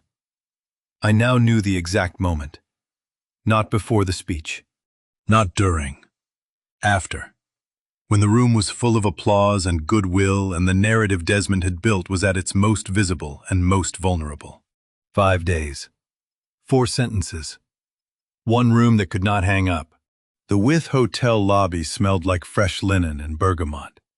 The kind of scent that tells you every surface has been wiped twice. I stood near the entrance in my good navy suit, the one Laureen picked out 3 Christmases ago. And I pressed my palm flat against the breast pocket where 2 folded pages sat like a second heartbeat. 10 minutes early. Viveka had said to arrive before the room filled, before the energy locked into place. "Watch how they arrange the space," she told me. "It tells you who controls the narrative." The event room opened off the main corridor through a set of frosted glass doors. I could see caterers moving inside, adjusting silverware, tilting wine glasses a 1/4 inch to the left. A banner hung above the head table in ivory and gold script, "Laureen and Desmond, a new chapter." I read it twice. A new chapter. As if the previous chapters had been rough drafts that didn't matter. I walked in. The ceiling stretched 14 feet high with exposed steel beams painted white. Round tables for 8 filled the floor. Each one dressed in cream linen with a centerpiece of white peonies and eucalyptus. A string quartet was setting up in the far corner. The stage, if you could call it that, was a low riser with a microphone stand and a single spotlight aimed at a lectern draped in the same ivory fabric. I counted the chairs, row by row. 80 of them. 80 people invited to celebrate the woman who had cleaned out my savings while I replaced circuit breakers in basement apartments. A young woman with a clipboard approached me. "Name? Sir. Garrison Holbrook." She scanned the list. Her finger stopped. She looked up, then back down, then up again. You're on the list. Table 9. Table 9 sat in the back left corner, farthest from the stage. I almost laughed. Even in seating charts, I'd been pushed to the margin. I sat down and folded my hands on the tablecloth. The caterer set a bread plate to my left. I didn't touch it. Guests began filtering in around 7:15. Couples mostly, dressed in cocktail attire that probably cost more than my monthly mortgage. I recognized a few faces from Laureen's event planning circles. Women who used to smile at me across holiday tables and now looked through me like I was part of the furniture. Then I saw her. Laureen came through the frosted doors in a champagne-colored dress that caught the overhead light and scattered it across the floor. Her hair was pinned up with a jeweled clip I'd never seen before. She moved the way she always moved at events, shoulders back, chin level, every step deliberate. The room responded to her like a tide. People turned, conversations paused, someone raised a glass before she even reached the head table. She hadn't seen me yet. Desmond entered 30 seconds behind her in a charcoal suit with a pocket square that matched her dress exactly. He placed his hand on the small of her back and guided her toward the head table like he'd been doing it for years. Maybe he had. I watched his fingers press against the fabric of her dress. 5 fingers, steady, possessive. The same hand that signed the LLC paperwork for Prescott Capital Partners. The same hand that received my $47,000 into account 8841. A waiter leaned over my shoulder. "Sparkling or still, sir?" "Still." He poured. I didn't drink. By 7:45 the room was full. Every chair occupied except the one beside me at table 9, which stayed empty like a statement. The string quartet played something classical I couldn't name. Laughter rose and fell in waves. Desmond worked the room, handshake, shoulder clasp, lean-in whisper, move on. He had a system.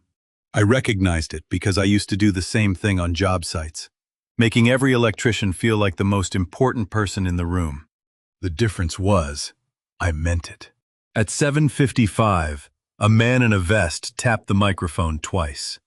The room quieted in layers, back tables first, then middle, then the head table last, because power always acknowledges silence on its own schedule. "Ladies and gentlemen, if you'll take your seats, we have a very special evening planned." Desmond stood from the head table. He buttoned his jacket with one hand, a practice gesture, the kind you rehearse in mirrors, and walked toward the lectern. Lorene watched him with an expression I'd seen before. Not love exactly, satisfaction. The look of someone whose plan is arriving on schedule. I reached into my breast pocket and touched the folded pages. The paper was warm from my chest. 2 pages, 11 paragraphs. Every dollar accounted for. Desmond gripped the lectern with both hands, smiled at the room, and leaned into the microphone. He was good, I'll give him that. The kind of good that only comes from practice. Desmond gripped the lectern like he'd been born behind it. His champagne glass raised so the Edison bulbs caught the crystal and threw little sparks across the ceiling. He paused the way people pause when they know every eye belongs to them. "Family," he said, letting the words sit in the air like a benediction. "Isn't about who's been around the longest. It's about who chooses to show up." My stomach dropped. Word for word, Viveka had told me on the speakerphone 5 days ago that he'd used that exact line at his second wedding. The same script. Recycled, like a contractor reusing last year's bid on a new project. Betting nobody would check. He talked about Lorene's strength, her courage to start over. He said the boys were adjusting beautifully. And when he said it, 2 women at table 4 pressed their hands to their chests like they were watching a film. He talked about building something real, about second chances being sacred, about choosing love even when the world tells you to stay safe. Then he raised his glass higher. To Lorene, who had the courage to choose again. And to our boys, who make every day worth building. Our boys. The room applauded. Not politely, genuinely. 80 people clapping for a man who had absorbed my family the way his LLC had absorbed my savings. Glasses clinked. Someone near the front whistled. I folded my napkin, set it on the table, stood up. I thought I'd be afraid. I wasn't. Standing up felt like the first honest thing that had happened in that room all night. The applause was still dying unevenly, back tables trailing off before the front when I walked toward the stage. My shoes were quiet on the carpet. A few heads turned, then a few more. By the time I reached the riser, the clapping had thinned to nothing, replaced by the particular silence of people trying to figure out what they were watching. Desmond saw me. His smile held. 2 seconds. Then something behind his eyes shifted. Not fear, not yet, but the rapid calculation of a man who keeps contingency plans the way other people keep grocery lists. Desmond, I said. May I borrow that microphone? He recovered fast. I'll give him that too. He gestured toward the lectern with an open palm. Magnanimous. the host granting a minor courtesy. Of course, family should always have a voice. The microphone was warm from his grip. I wrapped my fingers around it and unfolded the 2 pages from my breast pocket. The paper was creased from hours against my chest. I flattened it on the lectern and looked out at the room. My mouth was completely dry. My tongue stuck to the roof of my mouth for 1 full second. Then the words came out clean. My name is Garrison Holbrook. I was married to Lorene for 16 years. I paid $1,400 a month in mortgage, $680 for the car, $520 for insurance, and $1,000 into our children's education fund. I did this every month while divorce papers were being prepared for 11 months without my knowledge. Nothing moved. Not a glass, not a chair. The string quartet's cellist had her bow suspended 2 inches above the strings, like she'd forgotten how arms worked. I turned the page. $47,000 was transferred from my account to an LLC registered to the man standing behind me. The same man who just toasted to family. 80 people. Not one of them reached for their glass. I could feel Desmond shifting his weight behind me. I didn't turn around. I didn't need to. And I want this room to know this is not the first time Mr. Prescott has done this. His previous marriage ended the same way. The same LLC structure. The same financial pattern. You can verify it yourselves. I have. The silence after that wasn't the polite kind. It was the heavy kind.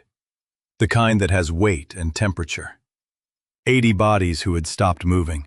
Champagne going flat in glasses nobody remembered holding. I set the microphone down on the lectern. Not dropped. Placed. Gently. The way you set down something that no longer belongs to you. Because you've already said everything it was built to carry. I'm not doing this to destroy anyone. I just needed a room where no one could hang up. I stepped back from the stage. Lorene was sitting at the head table. She hadn't moved during any of it. But now she turned not toward me, toward Desmond. The expression on her face wasn't anger. It wasn't denial. It was the terrible recognition of someone replaying every moment and seeing the pattern for the first time. Her left hand moved to the engagement ring on her 4th finger and stayed there, not removing it. Not yet. But holding it the way you hold something you're about to set down. Desmond's mouth opened. But the room was no longer his. Have you ever watched 80 people try to decide at the same time whether they just witnessed something brave or something cruel? The microphone sat on the lectern where I'd placed it. Lorene's hand was still on her ring. Desmond's mouth had closed, and the room held its breath, the way a building holds pressure before a pipe bursts, everything tight, everything waiting. Then the small sounds started. A chair shifting against hard wood, a glass being set down too carefully, the stem clicking against the table like a tiny surrender. Someone at table 6 whispered something to the woman beside her, and the woman covered her mouth with her napkin. A few guests near the back started clapping slow, uncertain. The kind of applause that doesn't know if it has permission. It died before it found a rhythm, strangled by the silence around it.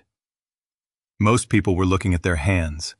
A couple at the front table were looking at Lorene, waiting for her to tell them how to feel. She didn't. Then something confirmed what I'd suspected. A man at the second table, heavyset, gray suit. The one I'd noticed during Desmond's toast, nodding like he was hearing a pitch he'd already bought into, stood up without a word. He grabbed his coat off the chair back, tucked his phone into his breast pocket, and walked out through the kitchen entrance. No goodbye. No eye contact. Just gone. The way people leave when staying means answering questions they can't afford to answer. I didn't know his name. I didn't need to. His exit said everything a deposition would. Desmond moved then. He stepped back toward the lectern with his performance smile reassembled, not perfectly, but close enough for a man who'd been doing this his whole life. He reached for the microphone. I think emotions are running high tonight. And I understand. I've seen circuit breakers trip. The way a building goes dark 1 floor at a time, first the overloaded floor, then the one below, then the basement. That's what Desmond's face did as he stood there talking to a room that wasn't listening. The charm went first, then the confidence, then the composure. What was left was just a man standing under Edison bulbs that were still warm above tables no one was eating at. Two guests at the front were already on their phones. A woman across the aisle shook her head slowly. Not at him, not at me, at herself, for not seeing it sooner. "I think we should all take a moment," Desmond said. But the sentence had no landing gear, it just dropped. He stood there for 3 more seconds. Then he buttoned his jacket, the same practiced gesture from his toast. But this time it looked like armor going on, not showmanship. Grabbed his coat from the head table and walked out through the side door. It clicked shut behind him with a sound so small it shouldn't have been audible. The whole room heard it. I didn't follow him. I didn't look at Lorene. I walked back to table 9, picked up my coat from the chair, and put it on. The fabric was heavy and warm from the room. I buttoned it slowly because there was no reason to rush anymore. Everything I'd come to do was done. I didn't feel victory. I felt the way a house feels after a storm passes, still standing, but aware of every nail. On my way toward the front entrance, a man I didn't recognize, mid-60s, silver beard, standing near the coat check, touched my arm lightly as I passed. "That took guts," he said quietly. I nodded once, kept walking. Pushed through the front door into March. The cold hit my face like water. The immediate shift from perfume and warm bodies to concrete and car exhaust made my eyes sting. My breath came out visible in the streetlight. The muffled noise of the venue fell away behind me like something I'd set down and didn't intend to pick back up. 4 sentences. I said to no one. That's all it had taken. 4 sentences and 16 years of receipts. My phone buzzed in my coat pocket. I pulled it out. A text from Ren. "Did you do it?" I typed back 2 words. "It's done." I slid the phone away. My knuckle brushed the envelope in my inner pocket. Claudine Alder's letter, still sealed, still undelivered. I'd planned to leave it with Lorene, but she'd heard enough truth for one night. The letter could wait. Some revelations need space between them, or they collapse into noise. My phone buzzed again. I looked down. Lorene. She hadn't texted me in 4 months. 2 words on the screen. Don't leave. Her heels on the asphalt were the only warning, 2 sharp clicks. Then my name, spoken the way she used to say it when something was broken in the house, and she needed me to fix it. I didn't turn around right away. I stood there with the phone still in my hand, her text glowing on the screen, and waited until I heard her breathing fast, shallow, the kind that comes from walking in heels through a venue you're no longer celebrating in. Then I turned. Lorene was standing 6 feet away, under the sodium lights that turned everything in the parking lot amber. Her mascara had tracked down both cheeks. She was shaking, and I couldn't tell if it was the cold or something that had been building since the moment I opened my mouth at that lectern. "You humiliated me in front of everyone I know," she said. "In front of his colleagues, in front of people I have to face on Monday." Everything I said in there was true, I told her. Every number, every date. That's not the point. It's exactly the point. She stepped closer. The muffled bass of the party still thumped through the venue walls behind her. Which meant they'd started the music anyway. Which meant someone inside had decided the show must go on, even after the show had been dismantled. "I tried to leave him," she said. And the words came out different, lower, rougher, like they'd been scraped along something on the way up. 2 months ago, I went to access the accounts he set up in both our names, and the authorization had been changed. He changed it without telling me. I couldn't move $1. I didn't respond. Not because I didn't have something to say, but because silence was doing something my words never could. It was giving her room to hear herself.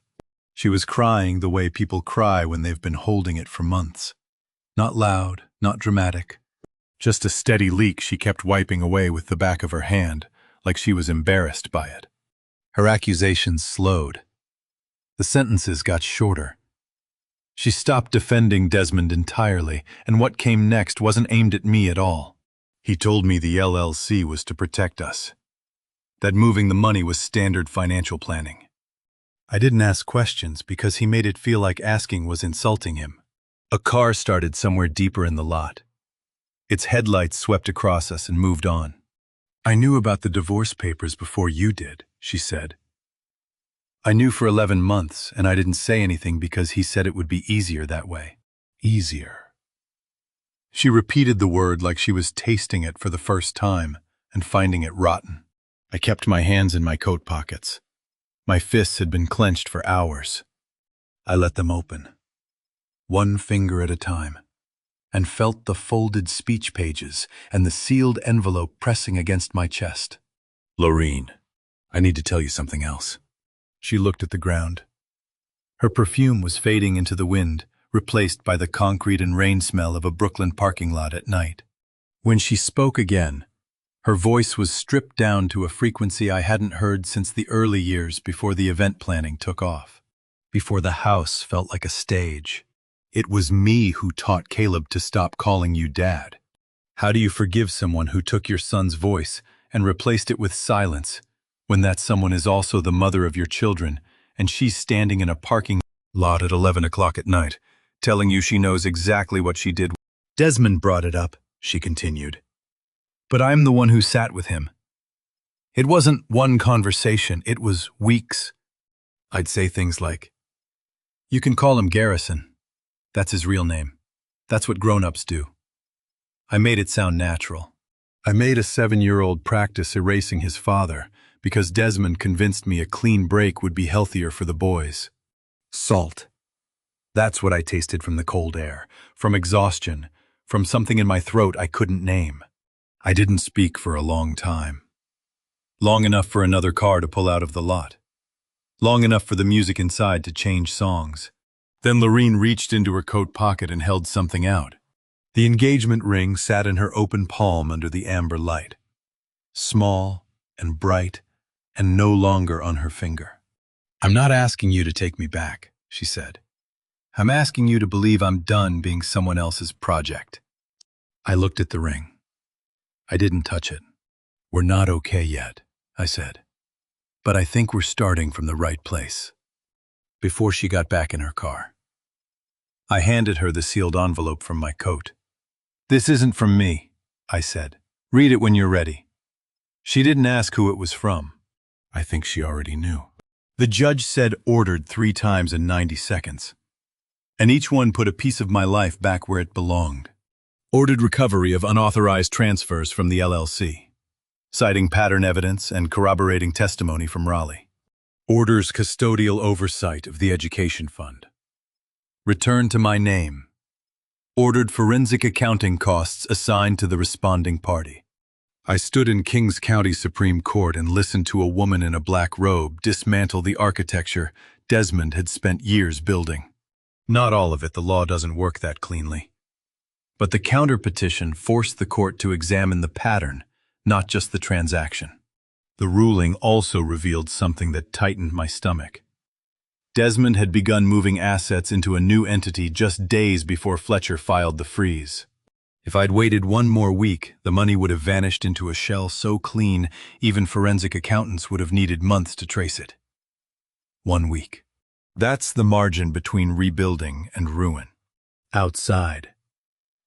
Cherry blossoms lined Adams Street against the April sky. Fletcher set his briefcase on the stone railing and snapped the clasp shut. "You can rebuild from a fair foundation now," he said. "How much are we getting back?" "Enough. Not everything, but enough to make the next part possible. You spend months fighting for something, and when the judge finally says it's yours, you don't feel like you won. You feel like you stopped losing." Fletcher briefed me on the fallout as we walked down the steps. 2 of Desmond's hotel development partners had severed ties after the with. The story moved through Brooklyn's business community the way these things move, not through newspapers, but through lunches and phone calls, and the quiet recalculation of who you're willing to stand next to. The co-signatory who'd fled through the kitchen that night had retained his own attorney. When business partners start lawyering up against each other, Fletcher said, the structure doesn't survive. It's not a building anymore. It's a pile of permits nobody wants to hold when the inspector arrives. I didn't feel satisfaction. I felt the way you feel when a fever breaks better, but aware of how sick you were. 3 weeks later, I sat at the kitchen table on Prospect Place, the same table where Wren had asked me if I was doing the right thing. April air came through the open window, carrying cut grass from the neighbor's yard. I'd made coffee for two the first time I'd poured Lorene a cup in that kitchen since the separation. Neither of us mentioned it. She sat across from me, and I slid a single typed page across the table. 4 conditions, numbered. No legal language, just the minimum for trust to mean something again. 4 conditions on a single page. I'd rewired entire buildings with more complicated schematics, but nothing I'd ever drawn carried this much current. Lorene read them twice, fingers pressing flat against the paper. The kitchen was quiet.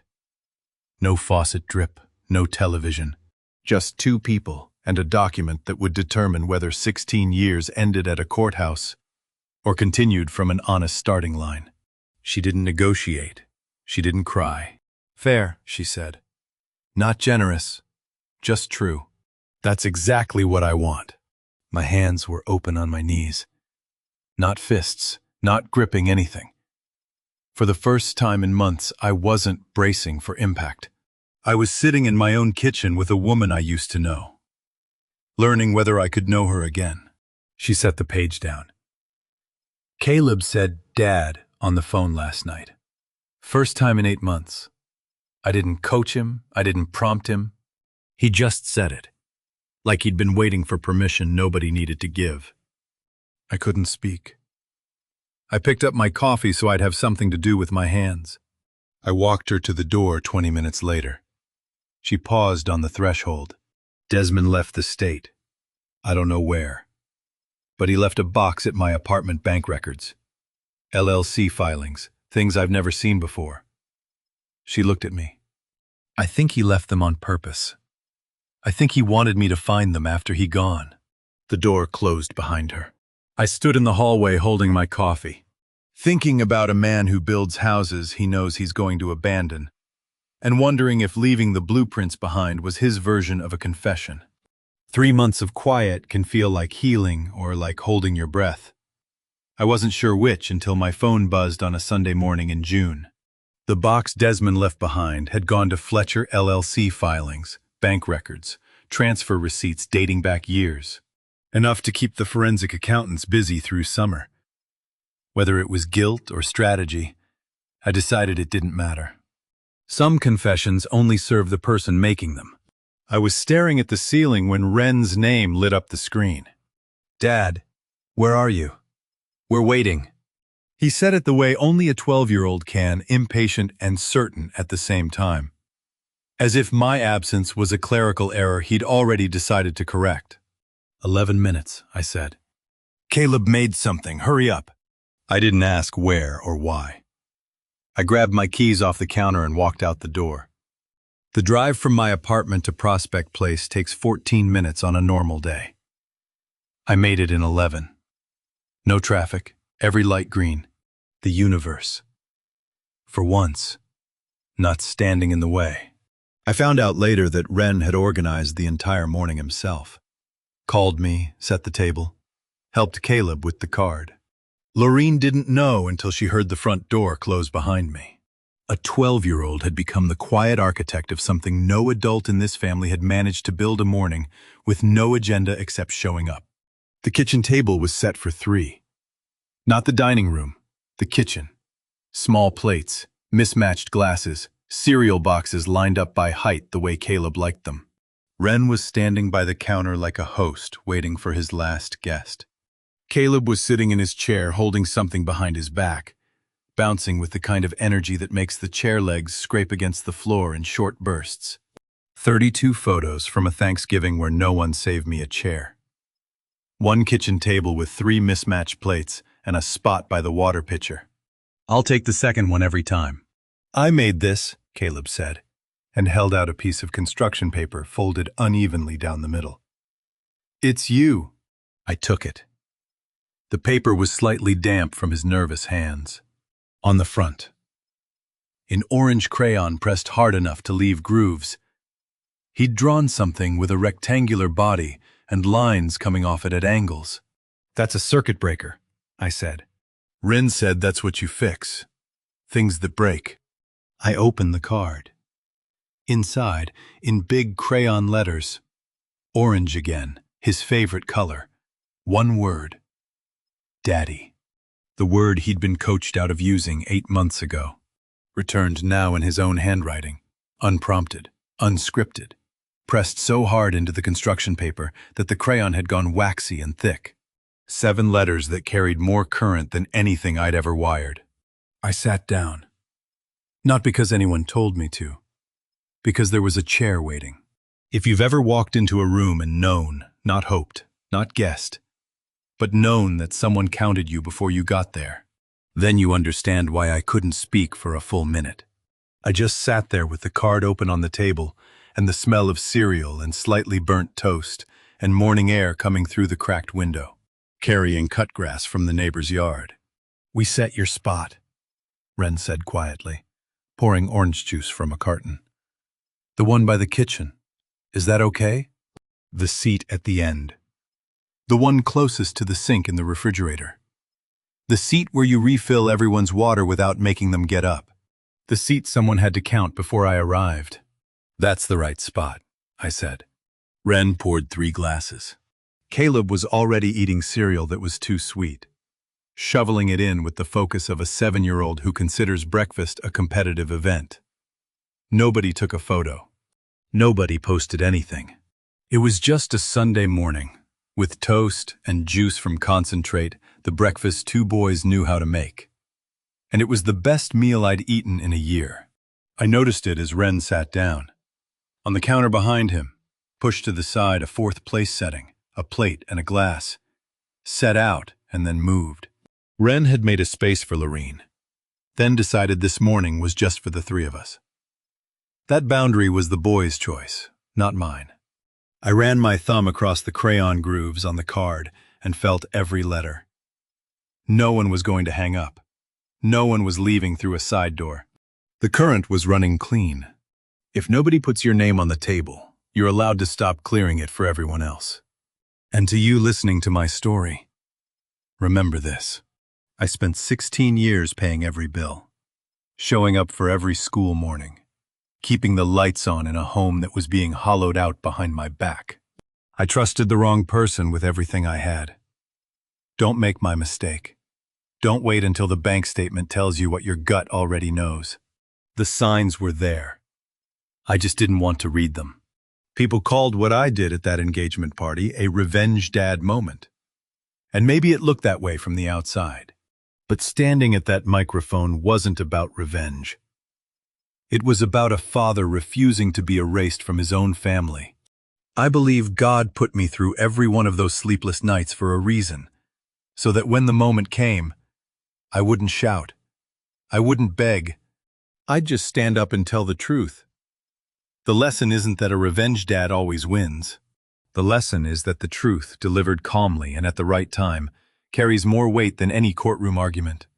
Sometimes being a good father means protecting your children from the lie, even when the lie is comfortable for everyone else. If this story hit close to home, I want to hear from you. Drop a comment and tell me, would you have taken that microphone, or would you have walked away? Share this with someone who needs to hear that standing up for yourself isn't the same as tearing someone else down. And if you haven't already, subscribe so you don't miss the next story. Thank you for staying until the very end. It means more than you know. Just a reminder, certain details in this story were fictionalized for storytelling and reflection. Any resemblance to real individuals or events is coincidental. The message is what matters. God bless you all.